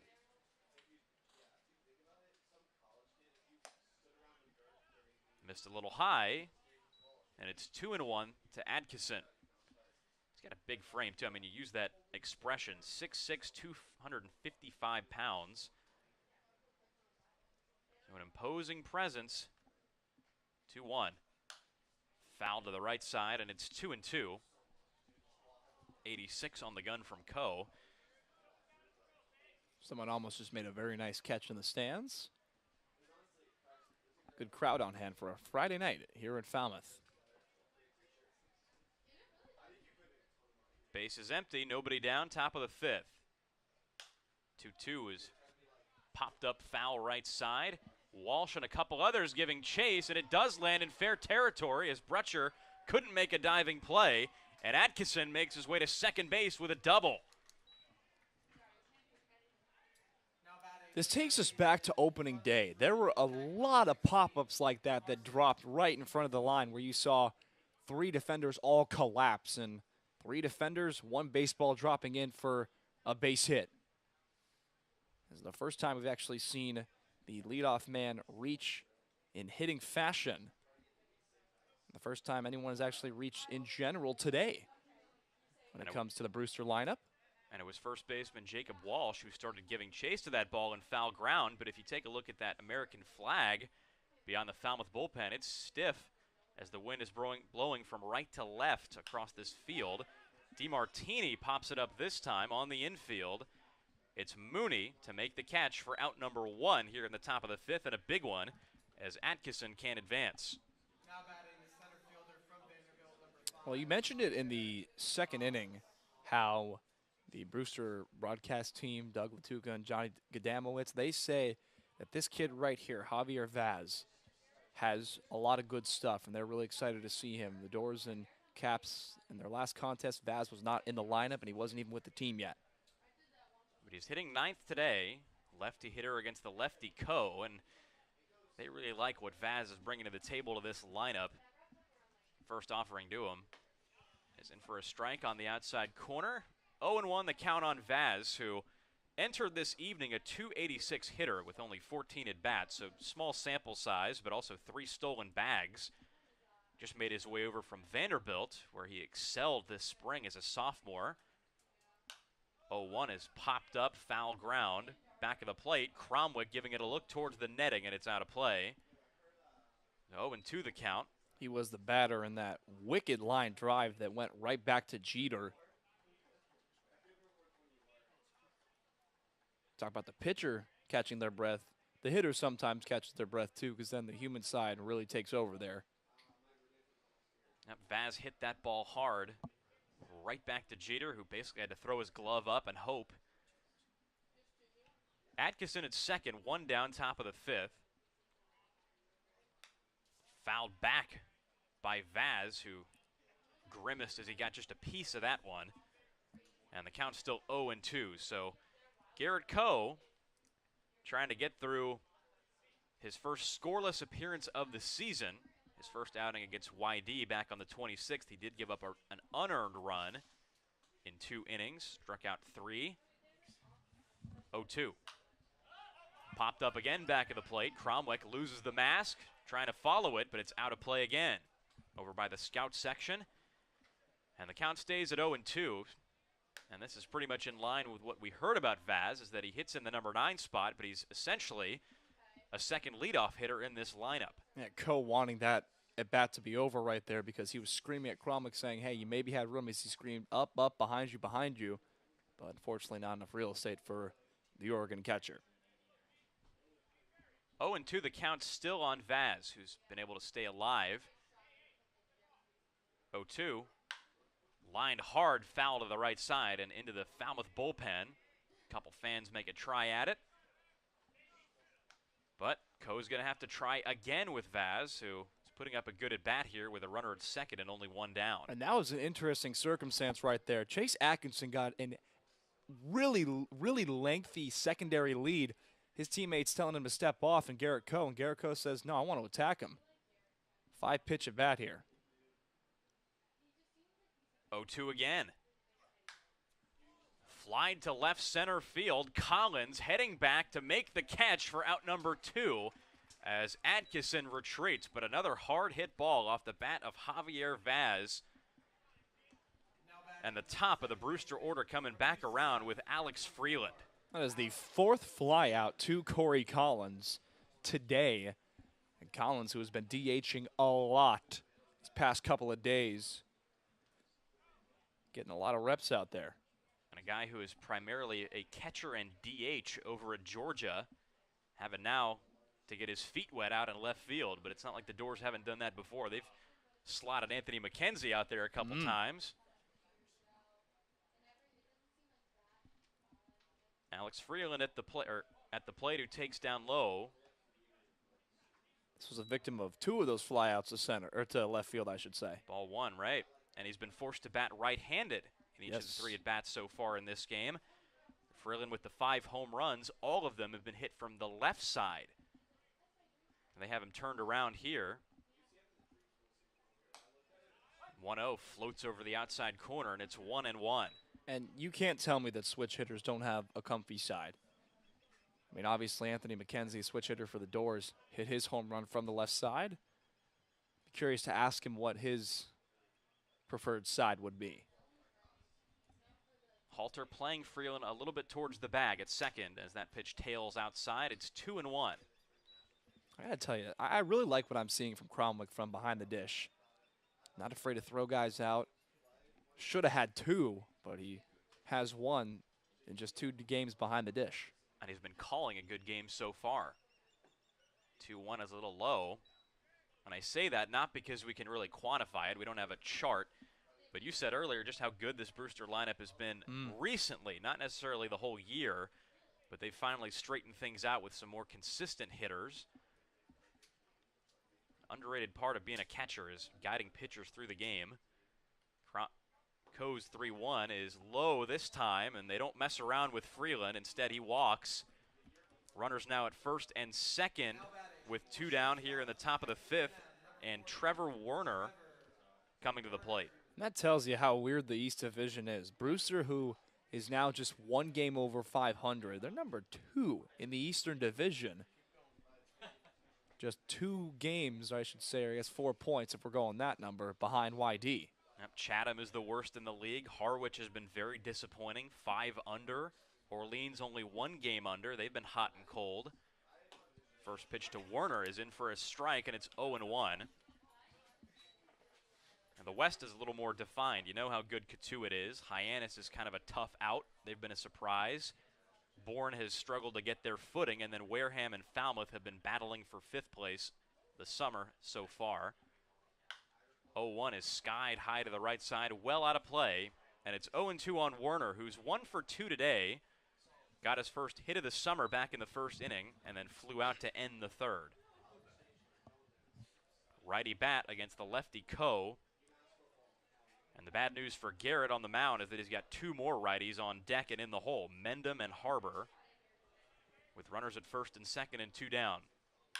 0-2 is lined right to Halter at second base, and that ends the top of the 5th inning. Seared off the bat, but nothing doing for Brewster. They don't score and leave 2.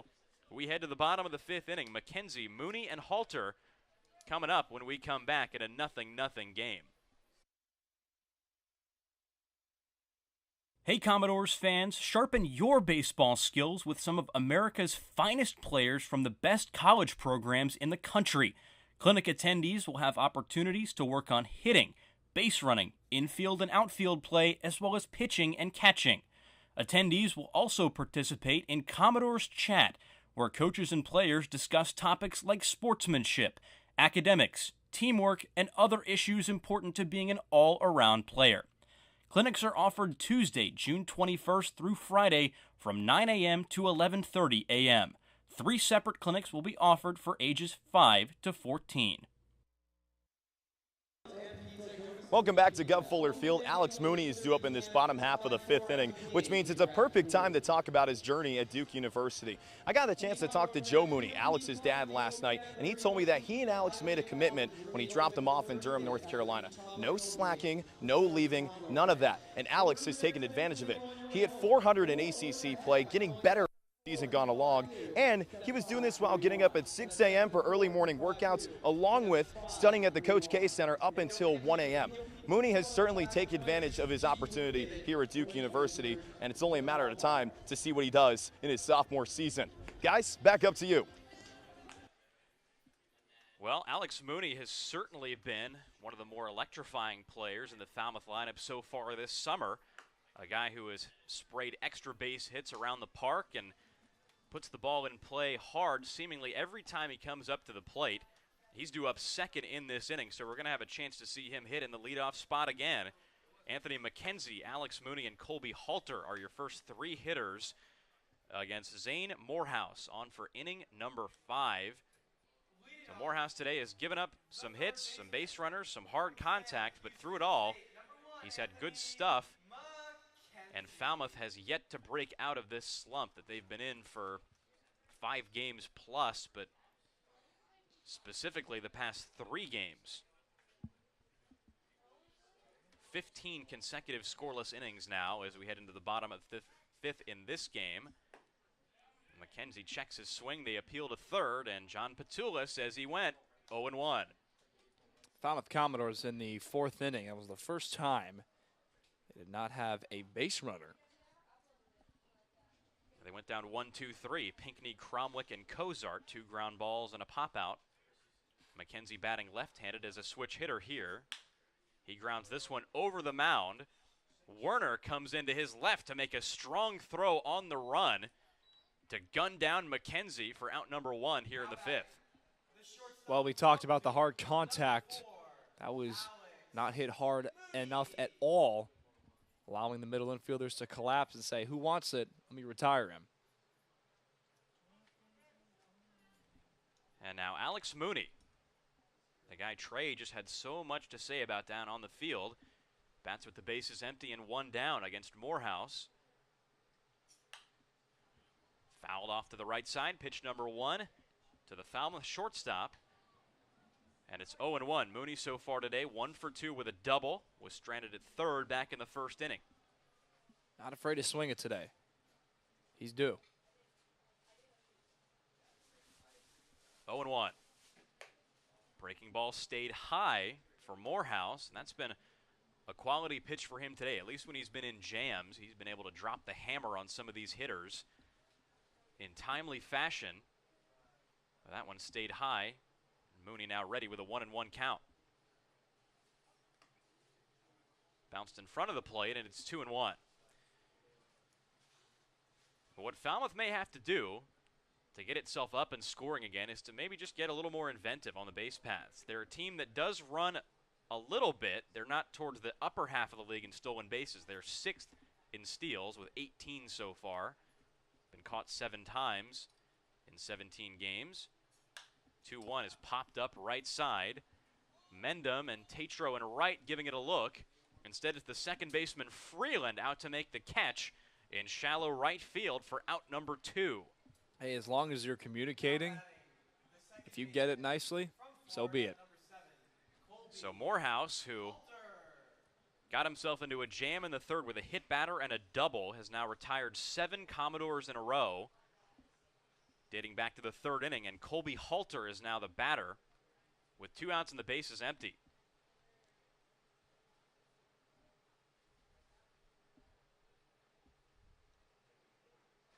Lefty bat against the righty Moorehouse. His delivery. Bunted foul back of the plate, 0-1. So, right as we say, the Dore offense might have to get inventive. Halter shows bunt, as he does occasionally, but couldn't lay that one down. And all you need for evidence to see that putting pressure on an opposing defense on the base paths works is what the Cotuit Kettleers have been doing. 13-2-2 this season, and they've stolen 37 bags. 0-1 as Halter showed bunt again, but this one up high and away. What's with you and telling stuff to the players and they can actually hear you today? They said we got to be innovative, and he's trying some bunt attempts. On pitches he likes, by the way. Good effort there by pulling that bat away on that pitch that was away. Anything to try to mess up timing from the mound.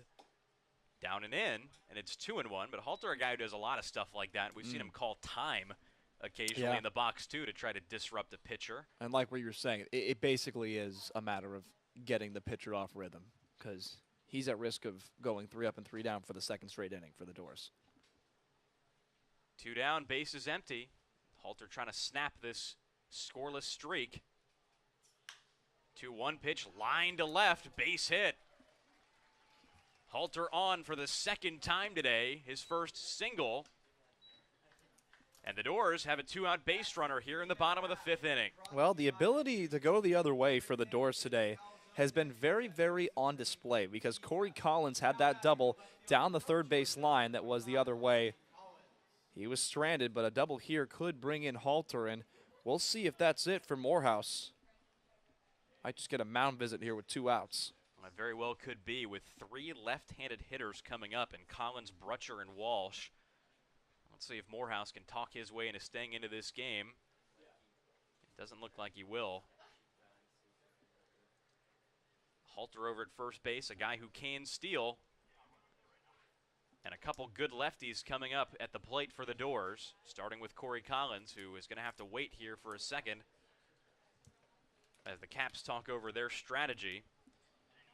But finally, Halter snapping that consecutive hitters retired streak that started back in the 3rd. Now broken at 7 straight for Moorehouse, who could not quite finish the 5th. Instead, it's Ryan Urey taking the mound with 2 down here in the bottom of the 5th.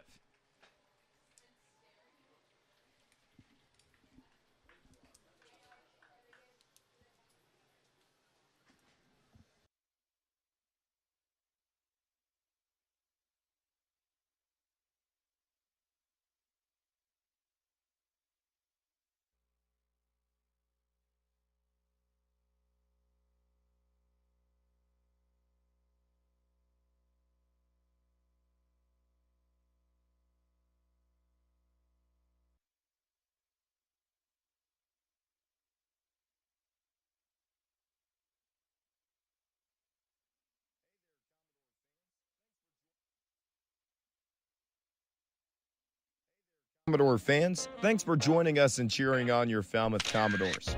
Want to take a break from the action? Come make a visit to the merchandise booth. Check us out behind home plate. We have a bunch of new designs for you to purchase, from hats to shirts, jerseys, crew necks, wine glasses, and even baby bibs. You think of it, we probably have it. From youth sizes to even adult double XLs. We have everything you need for family and friends. Be sure to come say hello and get a piece of Falmouth merch. Make a trip before we close up shop in the 9th inning. See you soon, and roll Dores.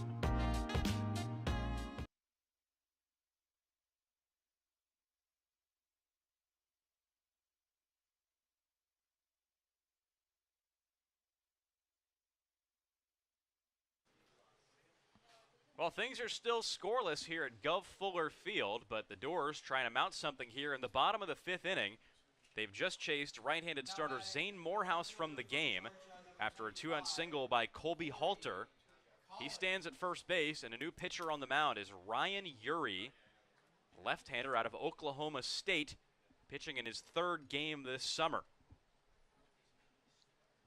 Corey Collins at the plate, obscured on your screen. And the first pitch to him is in for a strike. Only gave up 1 hit this season. 1 hit, 1 walk, struck out 3. You have to give up a run. And the Dores have seen him. He pitched on the 24th as Halter goes, and the pitch down and away to Atkinson gives him no chance to throw. So the Dores do put the game in motion. Halter steals second, his 8th swipe of the summer. And he stands there with 2 down and Collins at the plate. Oh, that thief, man, he loves getting those jumps, and once he's off, he's off. How many times have you been thrown out this summer? Once or twice? 3 times. It hasn't been that many. 1-1. Check swing by Collins, awfully close for Urey, but couldn't clip the zone. And it's 2-1, but Commodores getting aggressive, putting the game in motion, trying to give themselves a chance to score here. With 3 straight left-handed batters coming up. They only have 1 position player on the bench today, and it's Luke Boyers. Collins rips this one to right, but foul. Past the outstretched hand of David Mendham over at first base. And what do they say about shooters in basketball? They say shooters keep shooting. You're going to miss some, you're going to make some. First player that comes to mind is Riku Rashid. All the bases he stole this year, he's also been gunned down 3 times. It's not a sure thing. It's not like the majors where teams have all but stopped trying to steal and they don't bunt and they don't play small ball. I mean, that style of play is alive and well around here. Got to try and put pressure on the defense. We've seen the good teams in this league do it. 2-2 is well away, and the count goes full on Collins. Collins has not bitten at those sliders out of the hand of Urey, who fires from a 6'7", 230-pound frame. The Caps have had some tall guys on the bump today. 3-2. Swing and a miss this time by Collins. Urey gets him to end the bottom of the 5th inning, and the Dores do not score again. For the last 16 innings, they have been held off the board. As we head to the top of the 6th, Mendham, Harbor, and Tatro coming up for Brewster when we come back. What are you most looking forward to this season? I'm just looking forward to, I mean, it's obvious, but just the games, seeing some great baseball, some great talent, and working with all these interns and really just learning, I'm just excited to get to know everyone, do some fun social media stuff, make a lot of TikToks, and watch some baseball.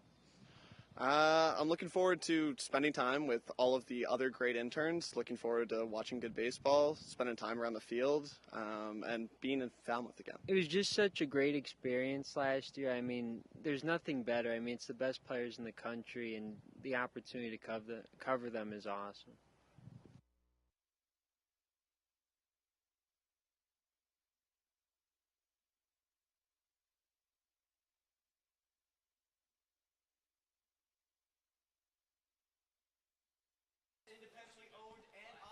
The Falmouth Commodores and the Brewster Whitecaps are locked up in a scoreless tie here at Guv Fuller Field, still waiting for the other to blink as we head into the top of the 6th inning. It's left-hander Garrett Coe back on the mound for second inning of relief after he came in the 5th. He got through an inning after a double and a walk to strand 2 Whitecaps on the base paths, and that's looking awfully large right now as the Dores are in the throes of just an epic scoreless streak at the plate, trying to get their offense turned over. Coe in front of him has a couple right-handed hitters, 3, 4, and 5 in the Brewster order. And the Caps so far today, no runs on 4 hits.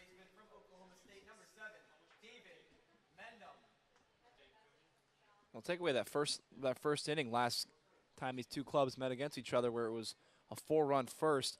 It was around this time period in the game where Brewster started to strike. So we'll see if the home team can do the same thing here. First pitch to Mendham is fouled to the right side.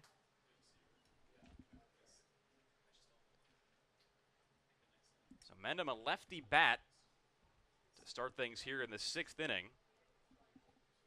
He's 0 for 2 today, has hit 2 ground balls. 0-1 flutters in there for a strike at 77 miles an hour out of the hand of Coe. That's the perfect way of putting it. Flutters in. That was a fantastic pitch.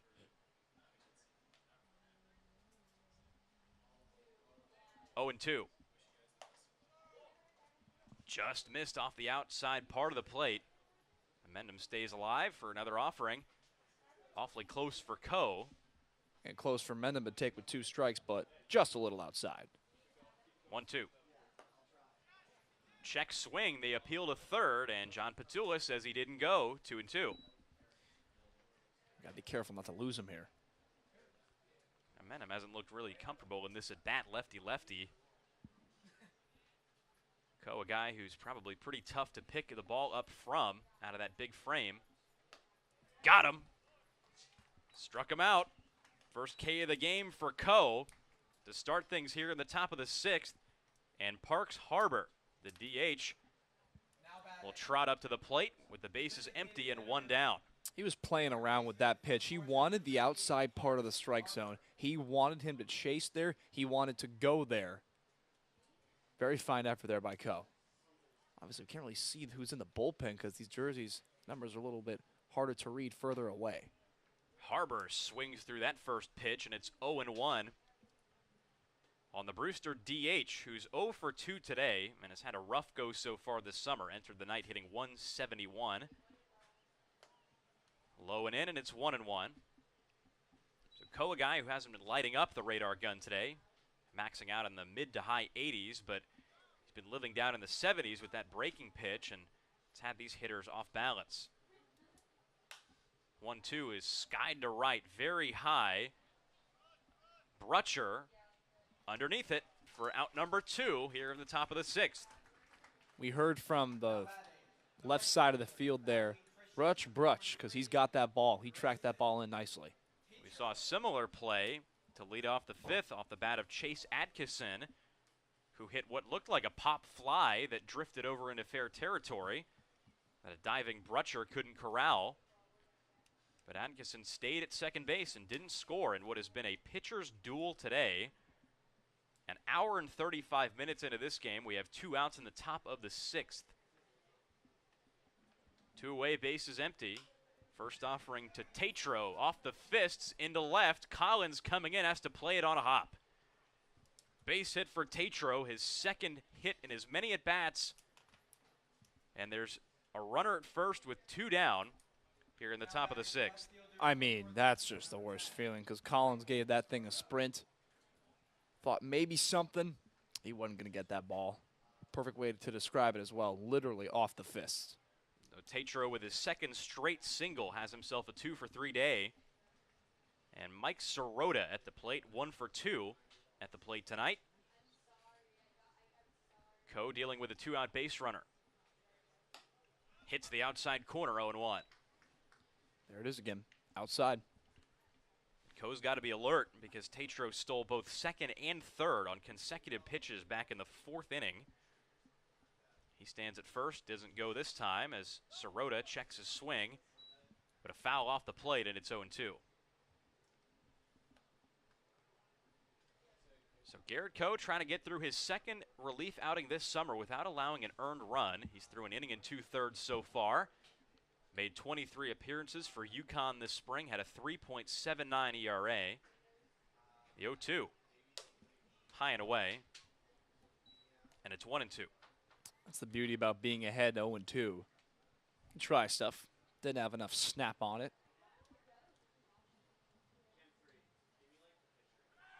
Tatro goes, the pitch outside, the throw down, skips out of the glove of Halter. And Tatro has stolen another, his third steal of the day. And he stands in scoring position with 2 down, and the count 2-2 on Sirota. He was 16 for 18 at Abilene Christian this past spring. He's 3 for 3 today.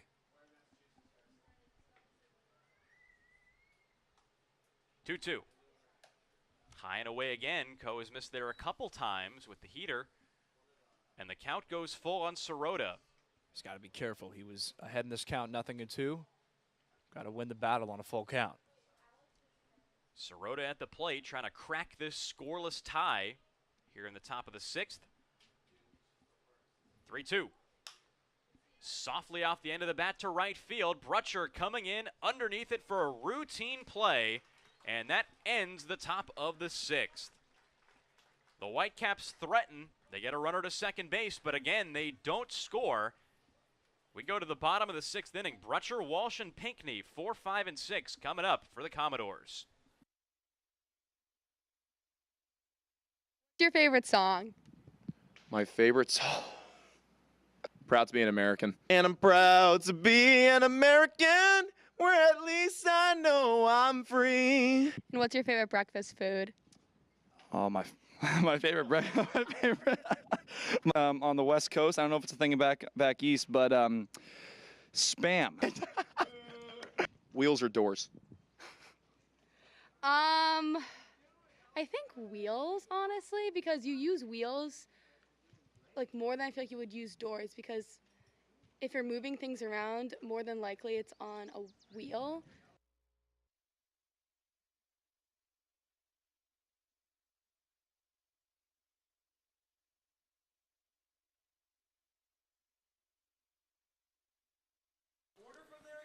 Welcome back to Guv Fuller Field. Still locked in a scoreless tie between the Commodores and the Brewster Whitecaps. Here in the bottom of the 6th inning, it's Brutcher, Walsh, and Pinckney, 4, 5, and 6 coming up for the Dores.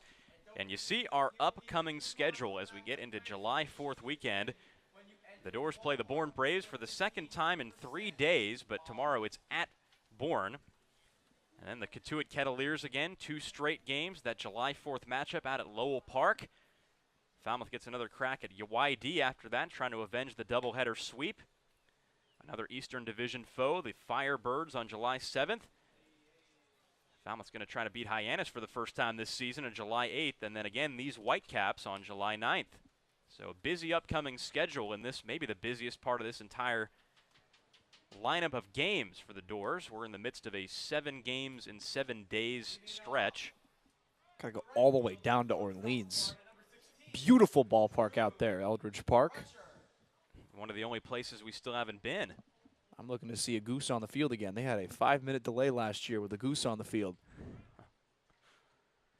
Well, birds of a feather flock together, and now the first pitch to Brutcher down low, 1-0. It was actually Peyton Chatinier, now a national champion Ole Miss player, actually picked the goose up and took it off the field. Ryan Urey, left-hander on the mound, on for inning number 2. Struck out Collins to end the 5th. Fires a strike to Brutcher, and it's 1-1. Brutcher made some nice contact back in the first. It was a first pitch attack mode, but Tatro robbed him. It's been Tatro's day today. Out in right field. 1-1. Breaking ball misses low and away to Brutcher, and it's 2-1. 77 on the gun from Urey, who pitched at Oklahoma State this spring in 13 games, a 7.36 ERA and only 11 innings. 2-1. Chopped to second base. Freeland to his right, turns and makes the throw for out number 1. So Alex Freeland, usual shortstop, making his second base debut today with Brewster. Not looking the part of an inexperienced infielder, and made that play look pretty routine. Now Jacob Walsh with one away and the bases empty.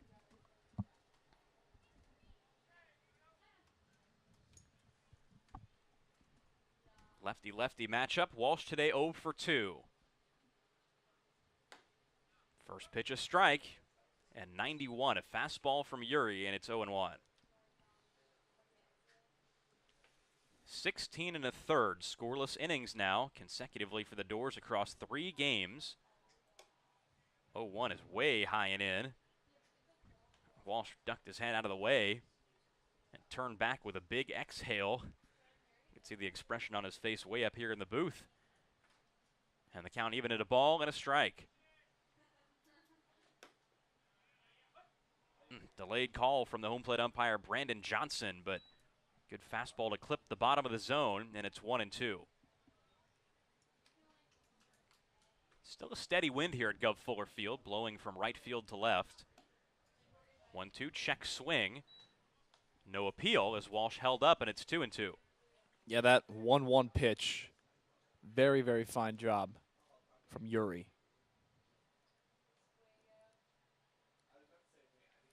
Walsh ready as Uri takes his time. The 2-2 delivery.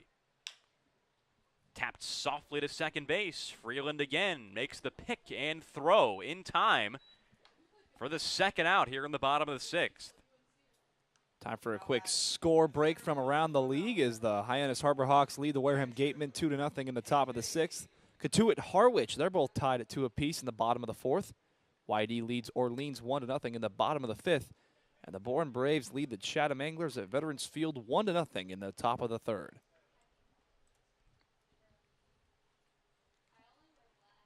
First pitch to Andrew Pinckney from Uri is in the dirt, ball 1. You talk about this streak of offensive struggle for Falmouth, but you got to give a lot of credit to their pitching staff. Oh, absolutely. Against Hyannis, it was that one bad inning towards the end of the game, and then you allow 1 run to Bourne yesterday and lose. Pinckney checks his swing up high, and it's 2-0. And especially when this is supposed to be a staff type of thing. This weekend we're going to see Jerron Watts-Brown, we're going to see Grayson Hitt, we're going to see Josh Hartle. The usual starters back again. 2-0, Uri took something off, 80 miles an hour, and it's 2-1. But Pinckney's been seeing a lot of pitches today. He's worked a 3-ball count in his previous 2 at-bats, walked his first time. Fouls this one back, and it's 2-2.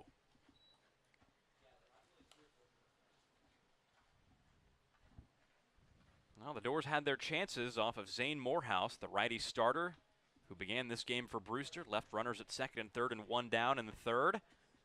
Had 2 on in the 2nd. 2-2 pitch grounded sharply to third base, and it gets by DeMartini into left field. Pinckney slips around first base, and he's got to go back there. Oh, man.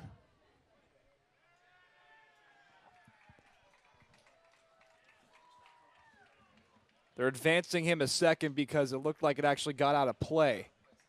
Ooh, lucky break there for Pinckney. So he now stands at second, and you heard the cheers from the Falmouth dugout. At first, I thought they were giving him just a hard time. And now Brewster's going to argue about it. Brewster may have an argument here. I believe, I could be corrected at any moment here, but I believe if the ball stays on this side of the gray warning track, it is still in play. If it goes on the other side, it is out of play, and he would be awarded second base. I don't know if that ball actually left the ballpark. I believe it did stay on the dirt. Third base umpire John Petula is the one making his case right now after he was called over.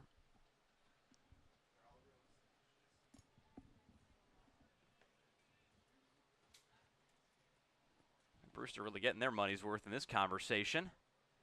Jamie Shevchik, the Brewster manager, has definitely had some things to say about this, and he's not happy. And like I said, he may have a case here. We'll see what they say. Well, the umpires disperse. Although Petula's walking over to Pinckney, at least in his direction. No move. So it stands as it was called. And Pinckney at second base. So a lucky break for the Dores. In any event, Pinckney was still going to be on base, but now it's an RBI chance for Josiah Cromwick. Runner at second, 2 down. Swing and a miss through that first offering, and it's 0-1. Those first pitch offerings. He did that back in the second and did that back in the fourth, was retired on both those pitches.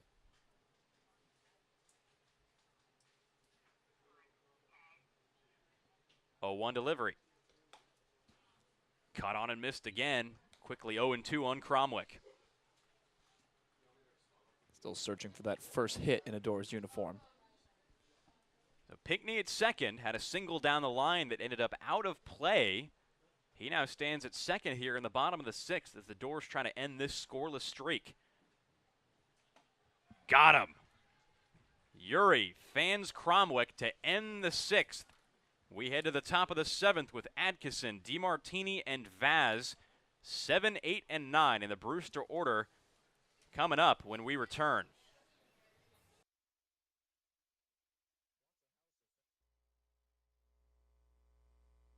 Falmouth Commodore, be sure to sign up to become a host family today. Hosting a Cape League player can be very rewarding. Players connect and bond with the families, often forming lifelong relationships. Please remember that every Commodores player is bound and governed by NCAA rules and regulations. In order to maintain their collegiate athletic ability, host families receive a weekly allowance from the Falmouth Commodores to help cover player expenses. Host families are not required to provide transportation to players. The Falmouth Commodores are very grateful to the wonderful families that host our players each and every year. If you are interested in hosting a Falmouth Commodores player for the summer, contact our housing coordinator, Lisa Smuda, at lisatz143@comcast.net. For more information, visit our website at falmouthcommodores.com. Thank you for supporting our players, and roll Dores.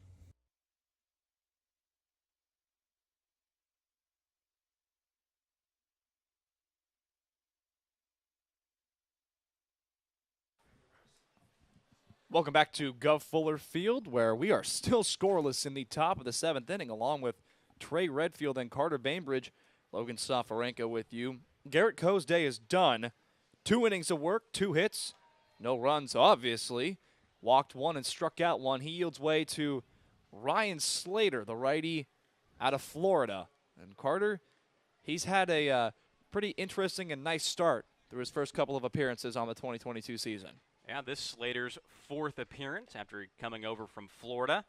He's pitched against a couple different teams on the Cape. It's been a little bit of a mixed bag for him so far, but the ERA, very sterling, 2.84 across 6 1/3 innings, 7 strikeouts, only 4 hits, 2 walks allowed.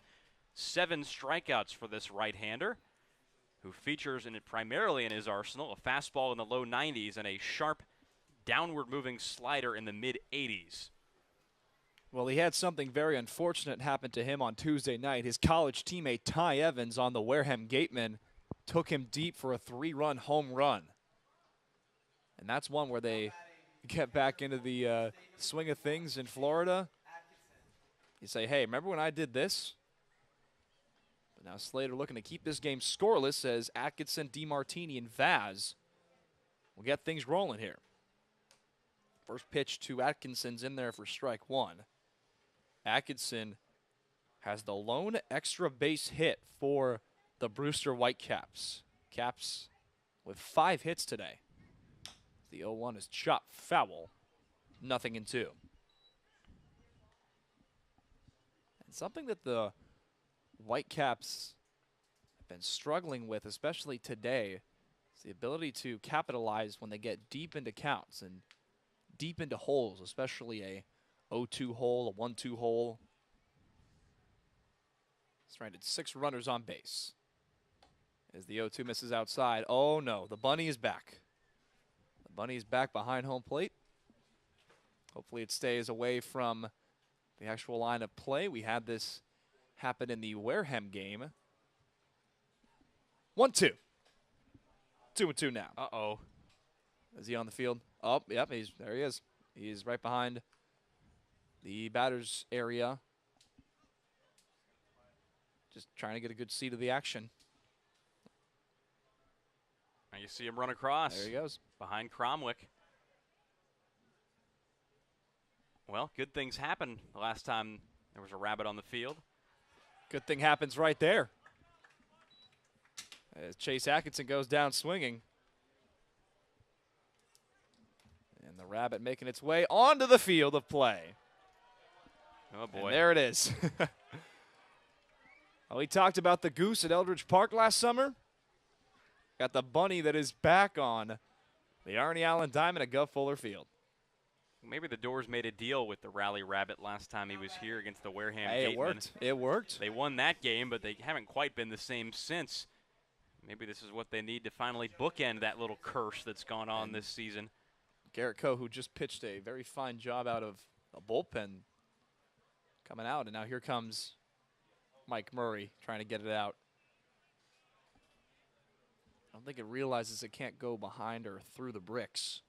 Probably just hoping that no one notices it. Half the crowd seemed to be cheering. The other half seemed to be kind of jeering it. Well, if this game were at Stony Brook, it'd be a little scarier because there's no lights. Oh, look at this action to try and block this bunny off. Somebody signed this bunny to a temp contract. Got to have a bucket around here somewhere. You know, the one they keep the baseballs in. Just get someone around here to corral it. Yeah, it looks like Jake Peppers is getting his look at that, look at that. Getting his jog in. Hey, that's enough. And now we got a dog on the field? Oh, my goodness. Only on Cape Cod. So the bunny has been safely removed from the premises, and the dog is back on the leash. Carson DiMartini wants to hit a baseball. And Ryan Slater wants to pitch. Slater struck out Atkinson. That one is spoiled foul behind home plate. It's always fun whenever everybody comes in and unites and says, hey, we got to get this animal off the field safely, because like I said, if this was at Stony Brook Field at Brewster, it'd be a little stressful because there's no lights over there, so that kills daylight. 0-1. Nothing at 2 the count now. You have to be wondering how this game would be playing right now out at Stony Brook Field, because it hasn't been all that bright a day. It was cloudy when we started, and there's been some darker clouds that have drifted in since. It was not nighttime yet, but you'd think it was because the lights are already on here. On an 0-2 pitch, DiMartini takes ball one upstairs and outside, 1-2. Well, hey, you said good things happened when the bunny was on the field, so see what happens. 1-2. That misses upstairs, 2-2. The oohs and ahs from the Falmouth dugout.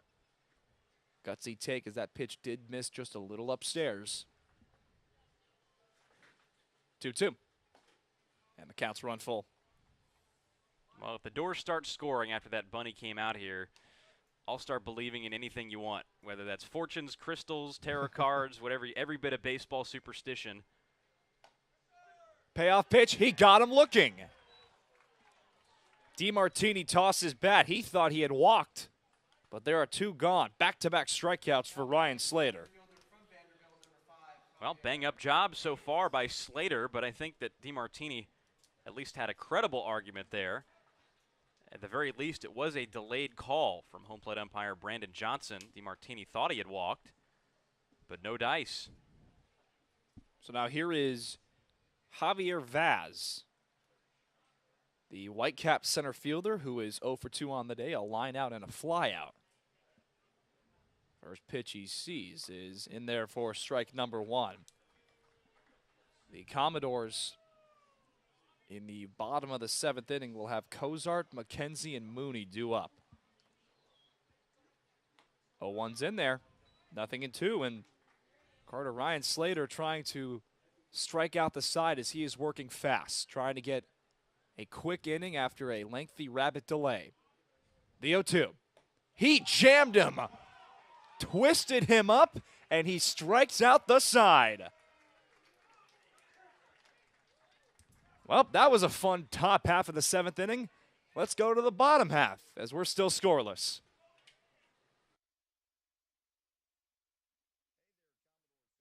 Thanks for joining us and cheering on your Falmouth Commodores. Want to take a break from the action? Come make a visit to the merchandise booth. Check us out behind home plate. We have a bunch of new designs for you to purchase, from hats to shirts, jerseys, crew necks, wine glasses, and even baby bibs. You think of it, we probably have it. From youth sizes to even adult double XLs. We have everything you need for family and friends. Be sure to come say hello and get a piece of Falmouth merch. Make a trip before we close up shop in the 9th inning. See you soon, and roll Dores.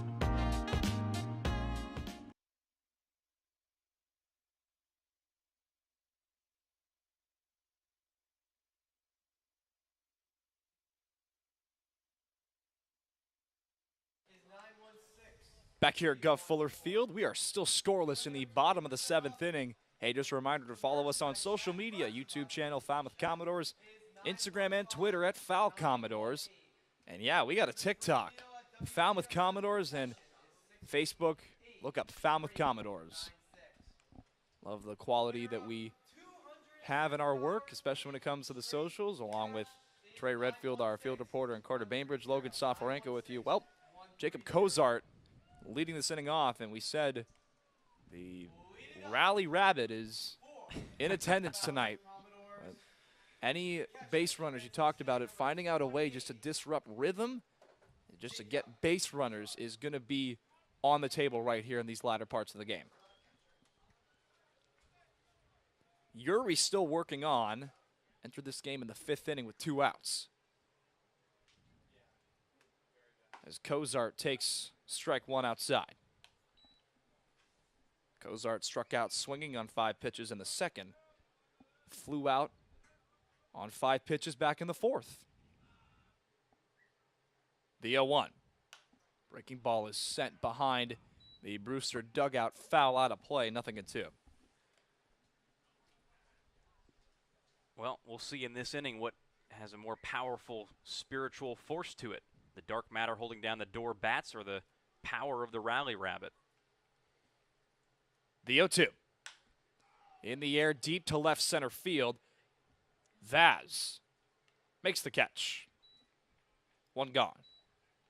Well, we saw Corey Collins as the first batter against Uri back in the 5th. Uri has 2 strikeouts.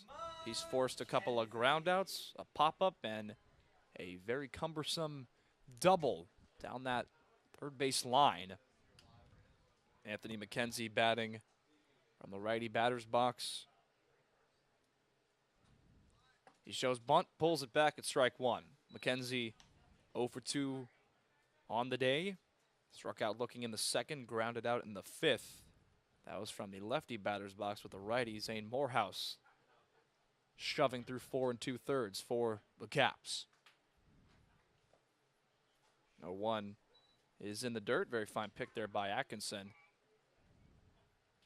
Well, it's been a very Cape League game today. Animals in a scoreless game where the pitchers have been dominating. 1-1. Ground ball up the middle. Freeland lobs it over to first, and there are 2 gone.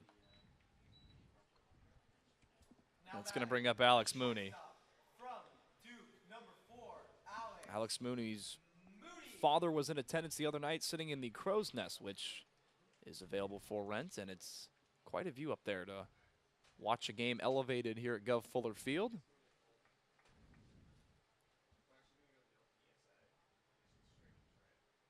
First pitch to Mooney is in there for strike 1 as Mooney tried to take a little hack at it. Mooney had a double that almost left the yard back in the 1st. A fly out and a pop-up. The 0-1. He belts this one deep to left field. Sirota is back at the wall. It is caught. He makes the catch at the wall. And all of the Brewster Whitecaps fans can breathe as the Commodores go up 1-2-3. As we now send it down to the third member of our team, Trey Redfield. You got a special guest over there, don't you?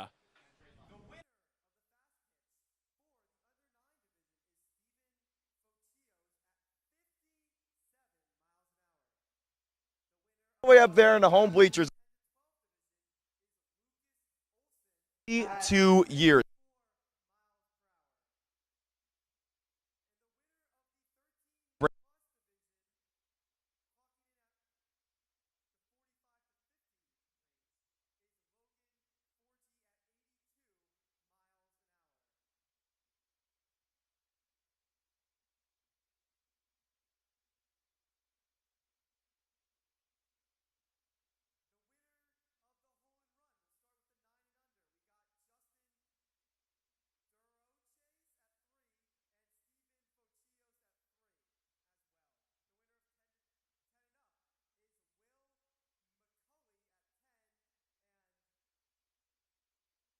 Again, because 30 years.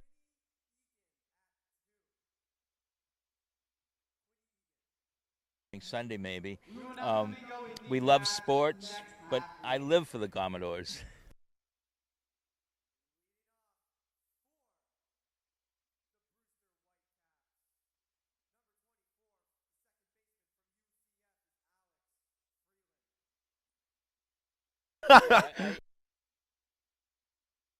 And even though my knees are giving out on me with age, I'll never until I die. Bill Snow here forever. Bill, thank you so much for taking the time. Logan, Carter, back up to you guys. All right, thanks, Trey. A 1-1 count is now run to the leadoff hitter, Alex Freeland. Snow's son, a big writer for the Boston Celtics. And Carter, that's the latter stages of this game, still scoreless as the 1-1 pitch is belted in the air to left, twisting foul. McKenzie moving to his right, trying to stay in play, and it takes a weird shift to his left. But 1-2 the count. I think we see another example of the wind playing tricks on a few of these infielders. Yes. We've seen some pop-ups kind of drift into foul ground, then back to fair, then back to foul. Anthony McKenzie, a guy who usually plays second, just lost sight of that ball and missed opportunity there on defense for the Dores. On a 1-2 pitch, Freeland lifts this ball in the air to center. Pinckney took about 3 steps, and he makes the catch. One gone here in the top of the 8th inning. Hey, the Falmouth Commodores, I'd like to thank all of our fans for coming out in this homestand. 3 games straight. They're back at home on Sunday to take on the Katuitt Kettleers. Weather kind of going back to its old ways today, but had some great weather these past couple of nights. First pitch to Werner misses outside. Last night, game televised on Nesson. Red Sox were off yesterday, so everybody got to see some great Cape League action. The 1-0 is grounded left side into left field for a base hit. Hit number 6 for the Whitecaps, and hit number 2 for Trevor Werner. And this is what lack of hitting does that is problematic in the late innings, is that if you've on such a scoreless streak as the Dores are, 18 straight frames without scoring a run, now one base runner is going to demand all kinds of attention from Slater because he cannot give up anything here. With Mendham at the plate, Werner at first, got to buckle down and start making quality pitches one after the other. So now here is Mendham. Takes ball 1 upstairs. This is where we saw last night when the tail end parts of the game came for the pitchers. More pressure was on, and that's just what happens in a scoreless game, like you said. Slater struck out the side in the 7th. The 1-0 is in there for strike number 1. Mendham reached on a fielder's choice back in the 1st. Had that weird ground out about 3 inches in front of the plate as Josiah Cromwell gathered that one and threw it over to first. And struck out back in the 6th. That misses outside, 2-1. Boy, over there at first base, Trevor Werner fooled the Falmouth dugout. Every single one of them screamed runner. But they've been thieves on that bag today. Maybe not they. Realistically, Grayson Tatro. He's had all three. Three to his credit anyway. 2-1. In the air to left, Collins still moving back towards the wall. It's out of his reach. Gets it into Mooney, and all the runners are going to stay on base for now. Runners at second and third with one out, as David Mendham has the second double of the day for the Brewster Whitecaps. And immediately trouble for the Dores. This is the first time today that the Whitecaps have racked up multiple hits in an inning. And this is the biggest blow to date, the double off the bat of Mendham, who had been hitting into some hard luck today. 2 groundouts and a strikeout, and got a little bit unlucky with a call in that at bat, but gathered himself to just smoke that ball to left field. So now here is Parks Harbor, the DH. He lifts this one down towards the bullpen. Walsh wisely maybe not giving that a effort as that one dropped. He gave a very fine effort, but it dropped. Because perhaps if he made that catch, he might have seen Trevor Werner try and tag up. Well, the Dores are obviously trying to play to gun a runner down at the plate on a contact play. They've got their infield all the way in, trying to prevent the run on any contact. On the 0-1 pitch, Harbor takes ball 1 upstairs. Harbor today lined out back in the first, flew out in the fourth, and flew out in the sixth. Game into today with 3 runs driven in on a 167 batting average. The 1-1. Little jam shot right to Mooney. Checks on the runner and flicks over to first, and there are 2 gone. Big out there for the Dores defense, and even more for Slater. Well, you said it. Huge, massive, giant. Any way you want to put it. That pitch and that out for Ryan Slater. The second in this frame to keep the runners there, but also a good play by Mooney. Fundamentally, looking back Werner at third to make sure he wasn't taking off. Harbor just a little bit overeager in that at bat. Didn't get a pitch to hit. So now here is Grayson Tatro. It's been his day today. Fine play in right field. 3 for 3 on the bases. First pitch he sees is in there for strike 1. Coming into this inning, the Caps have stranded 6 runners on base. Tatro 2 for 3 today. A pair of singles and a strikeout. 0-1 pitch.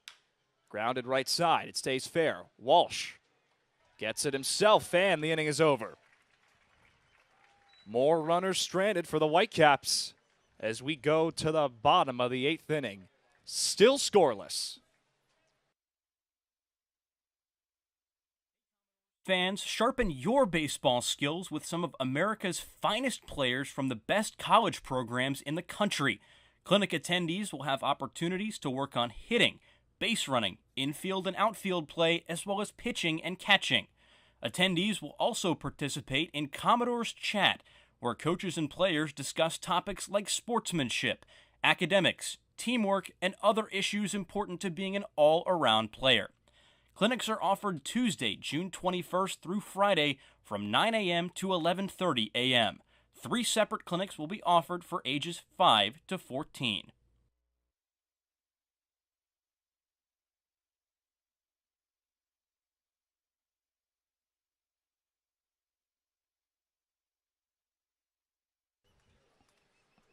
Welcome back to Guv Fuller Field, where the Falmouth Commodores and Brewster Whitecaps are still notched at 0.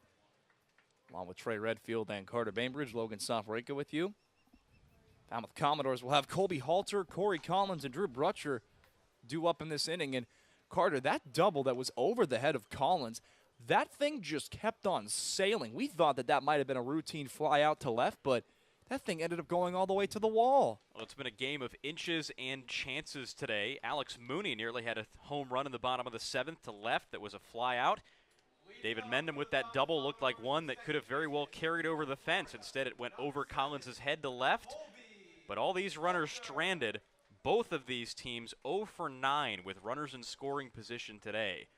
The Dores have had an awful streak going. They're 0 for 16. Including yesterday, 0 for 7 against Bourne, and it's only carried over into today, but Brewster struggling similarly. First pitch to Halter is in there for strike number 1. Uri still working for the Whitecaps. Halter today was hit by a pitch back in the third, singled in the fifth, and flew out back in the first. 0-1. Belts this ball in the air to left center field. And making the catch is Sirota. One gone here in the bottom of the eighth. Well, this is a pretty important inning because with the guys due up, you figured this would be a good chance for the Dores to score, especially with Halter, but he's now off the board. So things come up to Collins, who's 1 for 3 today with that double, but Ryan Urey has just been dominating, both in the last game these two teams played when he had 2 perfect innings, and then today, his 3 innings have been lights out, nothing but a sole single. First pitch to Collins, 1 hops the plate. He's only given up 2 hits the entire 2022 season. It's been absolutely shoving, as the kids and the ball players say. Righty down there warming up for the Dores. 1-0 to Collins is down, 2-0. And hey, if you can work a walk here, figure out a way to get some base runners. You mentioned the one bench player, and that's Luke Boyers today. I wouldn't be shocked to see him sometime in these last 2 frames. 2-0 was cut on and missed, 2-1. Well, a couple of roster transactions last night. Cross Factor not with the roster anymore, likewise with Ben Hess. Word on the block is a few guys are coming. On a 2-1 pitch, Collins is hit by a pitch, and he'll take it. Look at him jog over there to first. Base runners are base runners in a 0-0 ball game in the 8th inning. Yeah, probably a scary-looking pitch out of the hand of Urey, at least from Collins' perspective, as he takes to the dugout. And there you go. Boyers coming in as a pinch runner. Oh, they hear you. They hear you. What did you say about 45 seconds ago? I wouldn't be surprised if we saw Luke Boyers. And there he is. So now you wonder, I mean, Brutcher has power, likewise with Jacob Walsh. See if we see any small ball. And we'll see a quick little mound visit here. I wouldn't be surprised if they do put the game in motion because Boyers can run. He struggled with the bat so far this summer, still in search of his first hit. But at TCU, he stole 11 bases in 13 tries. So he wasn't running for high volume, but he was efficient when he had the chance to go. And for the Dores at this point, you don't have any extra.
Started at second after that single that went out of play. The 0-1 pitch. Grounded right side, foul. So 0-2 now. Coming out of that mound visit, they want that big pitch from Urey. Obviously, ground ball double play is still an option for the Brewster defense. And to avoid that, Brutcher just has to remember that he doesn't have to pull the baseball here. He can go to the opposite field if Urey gives him something away. The 0-2. He gave him something away, and it misses outside. Well, the ability to lay off that pitch, I mean, obviously that's the perfect kind of pitch you want to take into the opposite field. But sometimes you just got to battle. Boyers over at first. Not really a big lead on the lefty. as he throws back over to first in time. And surely a lot of things go through your head at the plate when you're scuffling as a hitter and you know your team isn't swinging well. Don't expand the zone. Don't swing at junk. Don't try to pull the ball. You're thinking of your own adjustments. For Brutcher right here, probably a lot of thoughts racing through his head. He doesn't have to be the hero, but he just has to keep the line moving. The 1-2 is sent into the opposite field. Sirota makes the catch as Boyers retreats back over to first. 2 gone.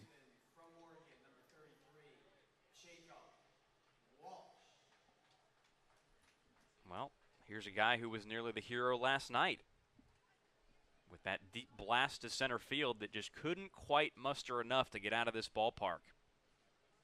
It's in the, we said the second deepest part of the ballpark was where Mooney hit that double in the first inning.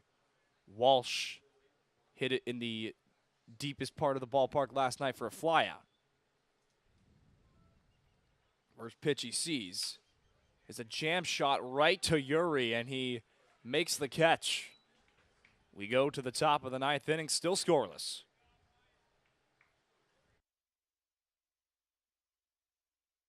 What are you most looking forward to this season?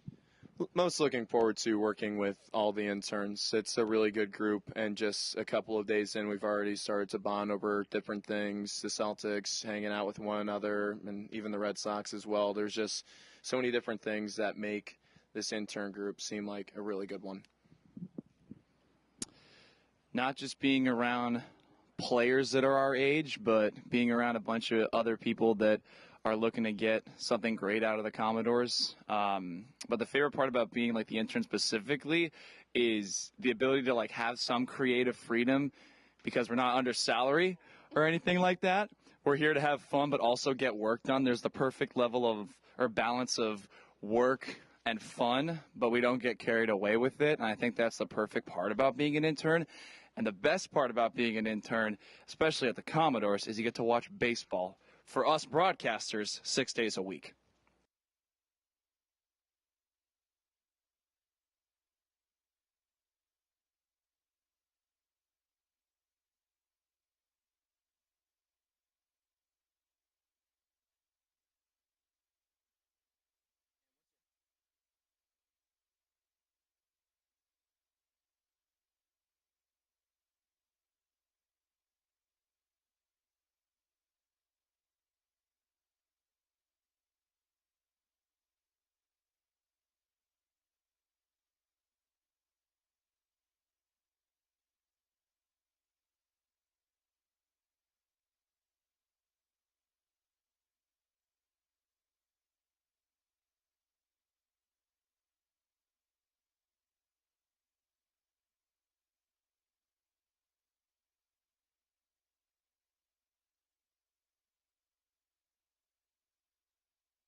Welcome back to Guv Fuller Field in a scoreless ball game where Ryan Slater's day is done. 2 innings, 2 hits, obviously no runs, no walks. Struck out 3. It was when he struck out the side back in the 7th inning. He yields way to Joey Ryan, the Boston College right-handed slinger. And Carter, we've seen some fine stuff from Ryan this season. We have. Ryan has been a high-leverage reliever for this team. He's not a middle relief guy. He's usually come on in closing or setup roles. We saw him close out the first win of the season against Chatham in this ballpark. And he has stuck around. This now his 4th appearance. His last time out, June 28th at Wareham, he pitched a scoreless inning. And now on the hill in what should be in his mind a save situation, because if he gets through this scoreless, he knows that he and this team cannot lose the game. The first pitch to Mike Sirota, the left fielder, is high and tight, 1-0. And I think the big thing that the Falmouth pitching staff has done a really good job of tonight is retiring the leadoff batter. Out of the first 8 innings, the leadoff batter has reached once, as the 1-0's in there for strike 1. It was a double to Chase Atkinson back in the 5th inning. But other than that, flyouts, strikeouts, had that crazy line out back to Chase Jeter. The 1-1. This is upstairs, 2-1. Well, this is a Brewster offense that had a pretty hot stretch during that winning streak that ended yesterday. But they've suddenly kind of just fallen off the table offense-wise. They didn't look all that sharp yesterday against Hyannis. And tonight they have bottomed out with might be their 3rd 0 of the year. 2-1 is spoiled foul, 2-2. But, hey, the Falmouth dugout, they're loving it. They're loving Joey Ryan attacking this zone. But looking at our monitor on our broadcast, what a beautiful night it is right now. Got the cotton candy sky, if you will, trees in the background. Ryan trying to strike out the first batter he sees with a 2-2 count. Here it is. Another foul ball. First time this season, the Falmouth Commodores celebrate Military Appreciation Night in their home ballpark. And they're the boys. They're having fun in those Reds. Sirota singled back in the 2nd. On a 2-2 pitch, Sirota looks at strike 3.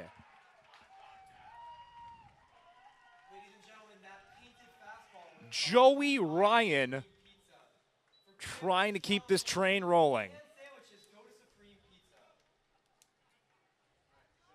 What an effort there by Ryan. 6th pitch at bat. Now here comes Chase Atkinson.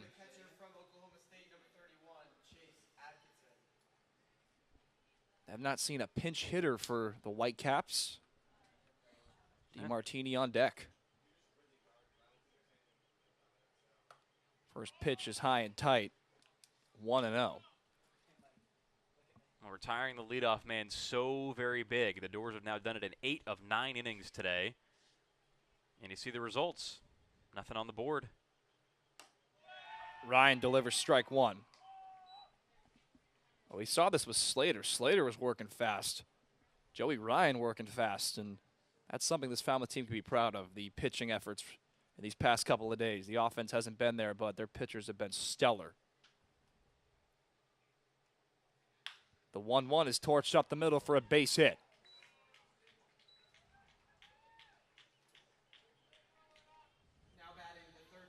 Well, we've seen a lot of those one-out base knocks today for the Brewster Whitecaps. That's hit number 8 for the Caps.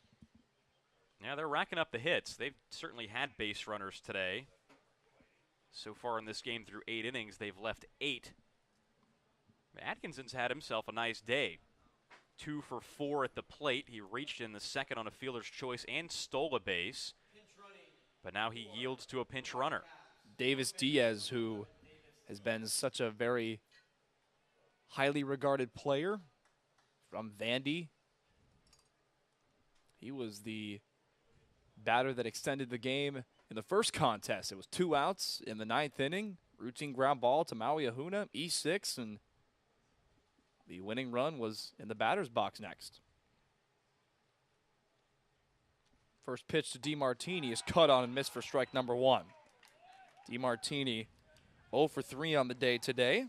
A ground out back in the 2nd, fly out in the 5th, and he struck out on Ryan Slater's masterpiece back in the 7th, where he struck out the side. A little slow pickoff play over there at first base to let Diaz know he's thinking about him. Well, Diaz at Vanderbilt, not a guy who stole a lot of bases in 59 games, but he was good at it when he tried it. 4 for 4 this spring. 0-1 is spoiled foul, 0-2. All eyes right now on the Falmouth dugout as they're loving the stuff from the righty from Boston College. Looking for his 2nd strikeout. Ideally here you try to roll a double play. I know Ryan's not necessarily that guy, but DeMartini's struggling with the bat, and you avoid the next 2 hitters. Runner goes. Ball is down. Throwing a 2nd, gets away, but it stays near the infield as the count is now at 1-2. As DeMartini looked at ball 1. So another stolen base, and the Caps They've been doing that, and they've been winning that category today. And Brewster now with 5 steals tonight. They came into this game with 21. That ranked 5th in the league, so middle of the pack. But they've gotten nearly a quarter of that production in one evening against this Dores pitching staff and catcher Josiah Cromwick. On a 1-2 pitch, DeMartini grounds that ball right side.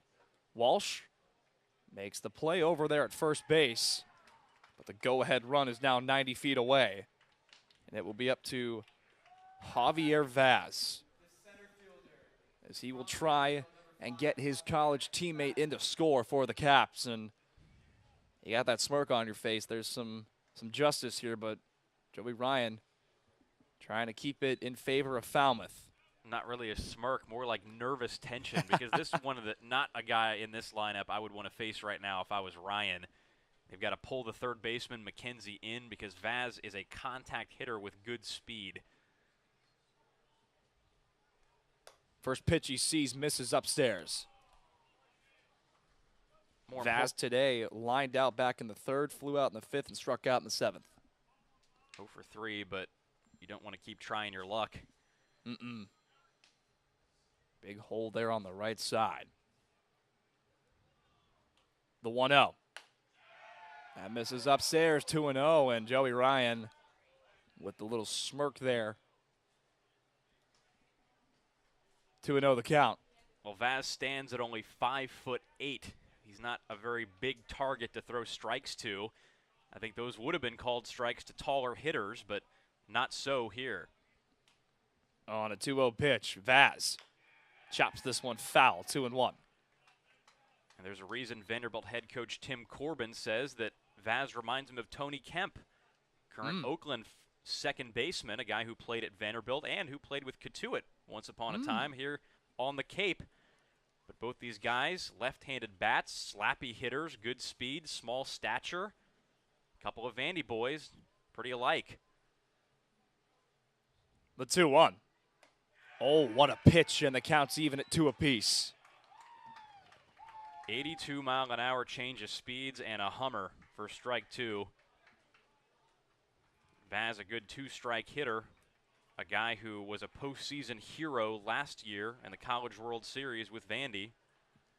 Top of the lineup on deck. Diaz over at 3rd. On a 2-2 pitch, Vaz pops this one up. Halter makes the catch. We go to the bottom of the 9th inning in a game where at least Brewster will be shut out. The Dores will try and win this thing when we come back. Hottest take is that a straw has 2 holes, not 1. What is your favorite place in Falmouth? My favorite place in Falmouth right now, I would say, is Shoreway Acres Inn. A bunch of us, the interns, are staying there, and we're having such a great time getting to know each other. Can you give me your best British accent? Scott Sterling. Is cereal a soup? No, it's cereal. It's its own thing, right? What soup have you had with milk in it?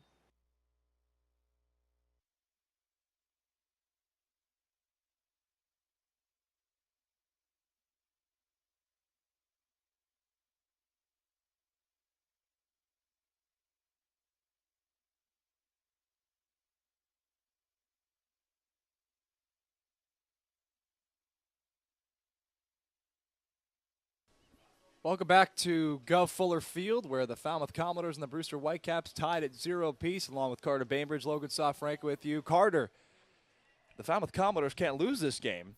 They have a shot of walking it off here. That's right. Only so often you see a game go this late and still be scoreless. Yep. I think we've yet to see a game like this on the Cape this summer. Still 0-0 as we head to the bottom of the 9th inning. But Joey Ryan just did his job. He treated it like a save situation. He knew that if he just got through it, his team was not going to lose the game. He gave up a 1-out hit and then worked through it, stranded a runner at 3rd. And you heard the Dores dugout in the top of this inning. They are energized. They are into this game. So hopefully that means in the bottom of this inning, they can harness that and walk it off after going scoreless for their last 19 times at bat. And when it comes to Slater and Ryan, they've been doing their job, to your point. But now, a guy they're very happy is not on the mound. That's Yuri. He was shoving through these past couple of innings, but right now, Joey Ryan did his job. The dugout's doing their job getting excited. We even had the Rabbit make an appearance. So you never know what could happen as the Falmouth Commodores will have due up here in the bottom of the 9th inning. Andrew Pinckney, Josiah Cromwick, and Jacob Cozart. New battery for the Brewster Whitecaps. It is Curtis Byrne. And a couple defensive changes around the diamond. Davis Diaz to second. Alex Freeland shifts over to shortstop, his natural position. So now Diaz over there at second, Sirota in left, Vaz in center, Tatro in right, DiMartini still at third, Mendham over at first.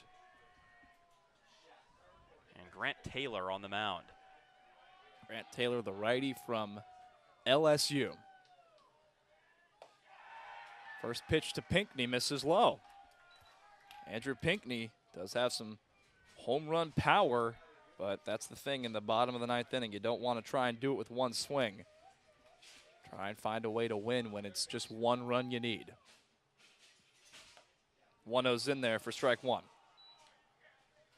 The Dores looking to walk off for the first time in 2022. They had a couple of opportunities. Biggest one that comes to mind was Game 1 in the Orleans Firebirds doubleheader. 1-1. Chopped right side, foul, 1-2. Pinckney today does have that double back in the second. Ground out in the fourth, the fielder's choice back in the second. Pinckney's had himself a nice day. Gotten on base a couple times. The 1-2 pitch. Misses outside, 2-2. And Taylor, oh, he wanted that one.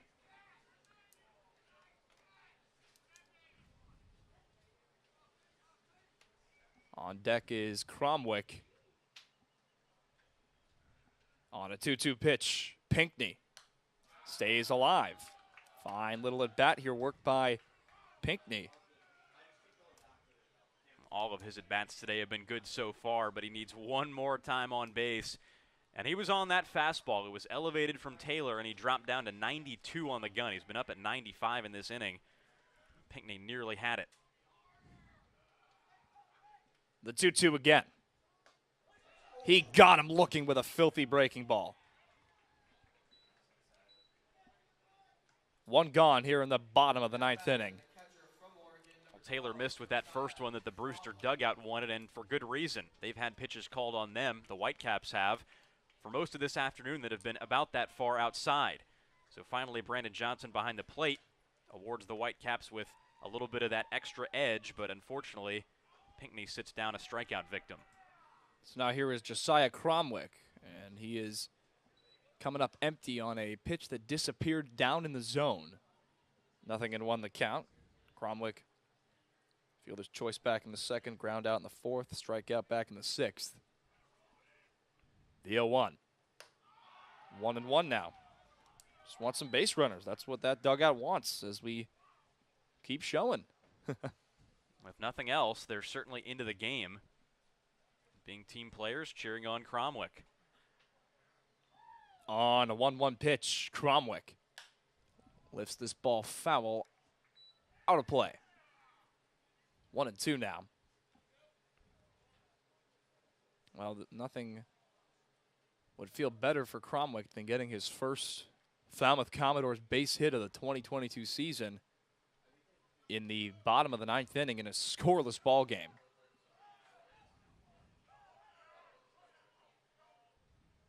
One, two. Another breaking ball, another strike three. And there are two gone. So it's up to Jacob Cozart to keep this game rolling and not walk away with a scoreless tie. The Brewster Whitecaps have been shut out twice this year. It was in their doubleheader against the Cotuit Kettleers. Falmouth has been shut out 3 times. First pitch to Kozart. That misses upstairs. Well, we saw this in Wareham. Very fine two-strike hitting. Kozart's going to have to dig into that category and just extend this ball game.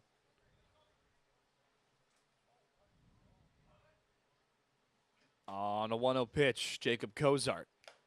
Foul tips that one into the catcher's mitt, a burn for strike number 1. He just tried to hit that one all the way back to North Carolina State. Yep. Big rip. May have to shorten up here. The 1-1. That misses outside, 2-1. Now you just got to be selective with the pitches you take. And obviously, look at that hole up the middle. There's a big hole in that 6-4 area of the ballpark. Dores and Caps scoreless in the bottom of the 9th inning with 2 outs. 3-1 the count now. So Kozart and the Dores looking to say maybe not so fast, as Anthony McKenzie waits on deck for the Dores. Taylor's had better control of his breaking ball so far in this inning. Let's see if he gambles here on 3-1 and tries to snap one in. He goes with the fastball at 94, and it's fouled back. And I feel like the appropriate thing to say in this case is the game is down to its last strike. In a 0-0 tie ball game in a league where there are no extra innings,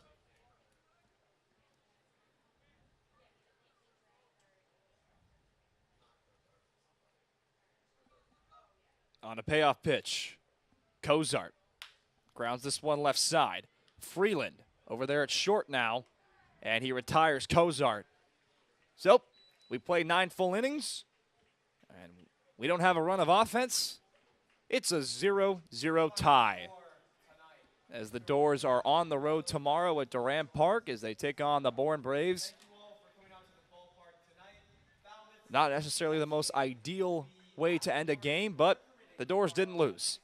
That's just about a once-in-a-lifetime experience to sit through a baseball game that ends 0-0. I mean, unless you go crazy into extra innings or have a rain out of some sort in the pros, it just doesn't happen. And the Dores did have their chances today, but so did the Whitecaps. Just some unfortunate hitting at the plate, some dominant pitching, and 2 teams that are hard on their luck at the plate struggling again. So Brewster with their 3rd shutout of the year, Falmouth with its 4th so far on this young season in just their 18th game. The Dores left 9 in scoring position today, 0 for 9, and the Whitecaps 0 for 10. Well, the woes continue coming into tonight. However, the Falmouth Commodores pitching staff has been electric throughout this week. Give credit tonight to Chase Jeter, Joey Ryan, Ryan Slater. So many people that have been tossing the ball really well in this homestand get all the credit. Because if you think about it, in the past 48 hours, we've seen 1 run through 18 innings. On behalf of all of our crew here in the Falmouth Commodores, Sean Oldred, our director, Trey Redfield, our sideline reporter, Carter Bainbridge, today's color commentator. I'm Logan Soforenko saying good night. We'll see you Sunday for our home game against the Cotuit Kettleers.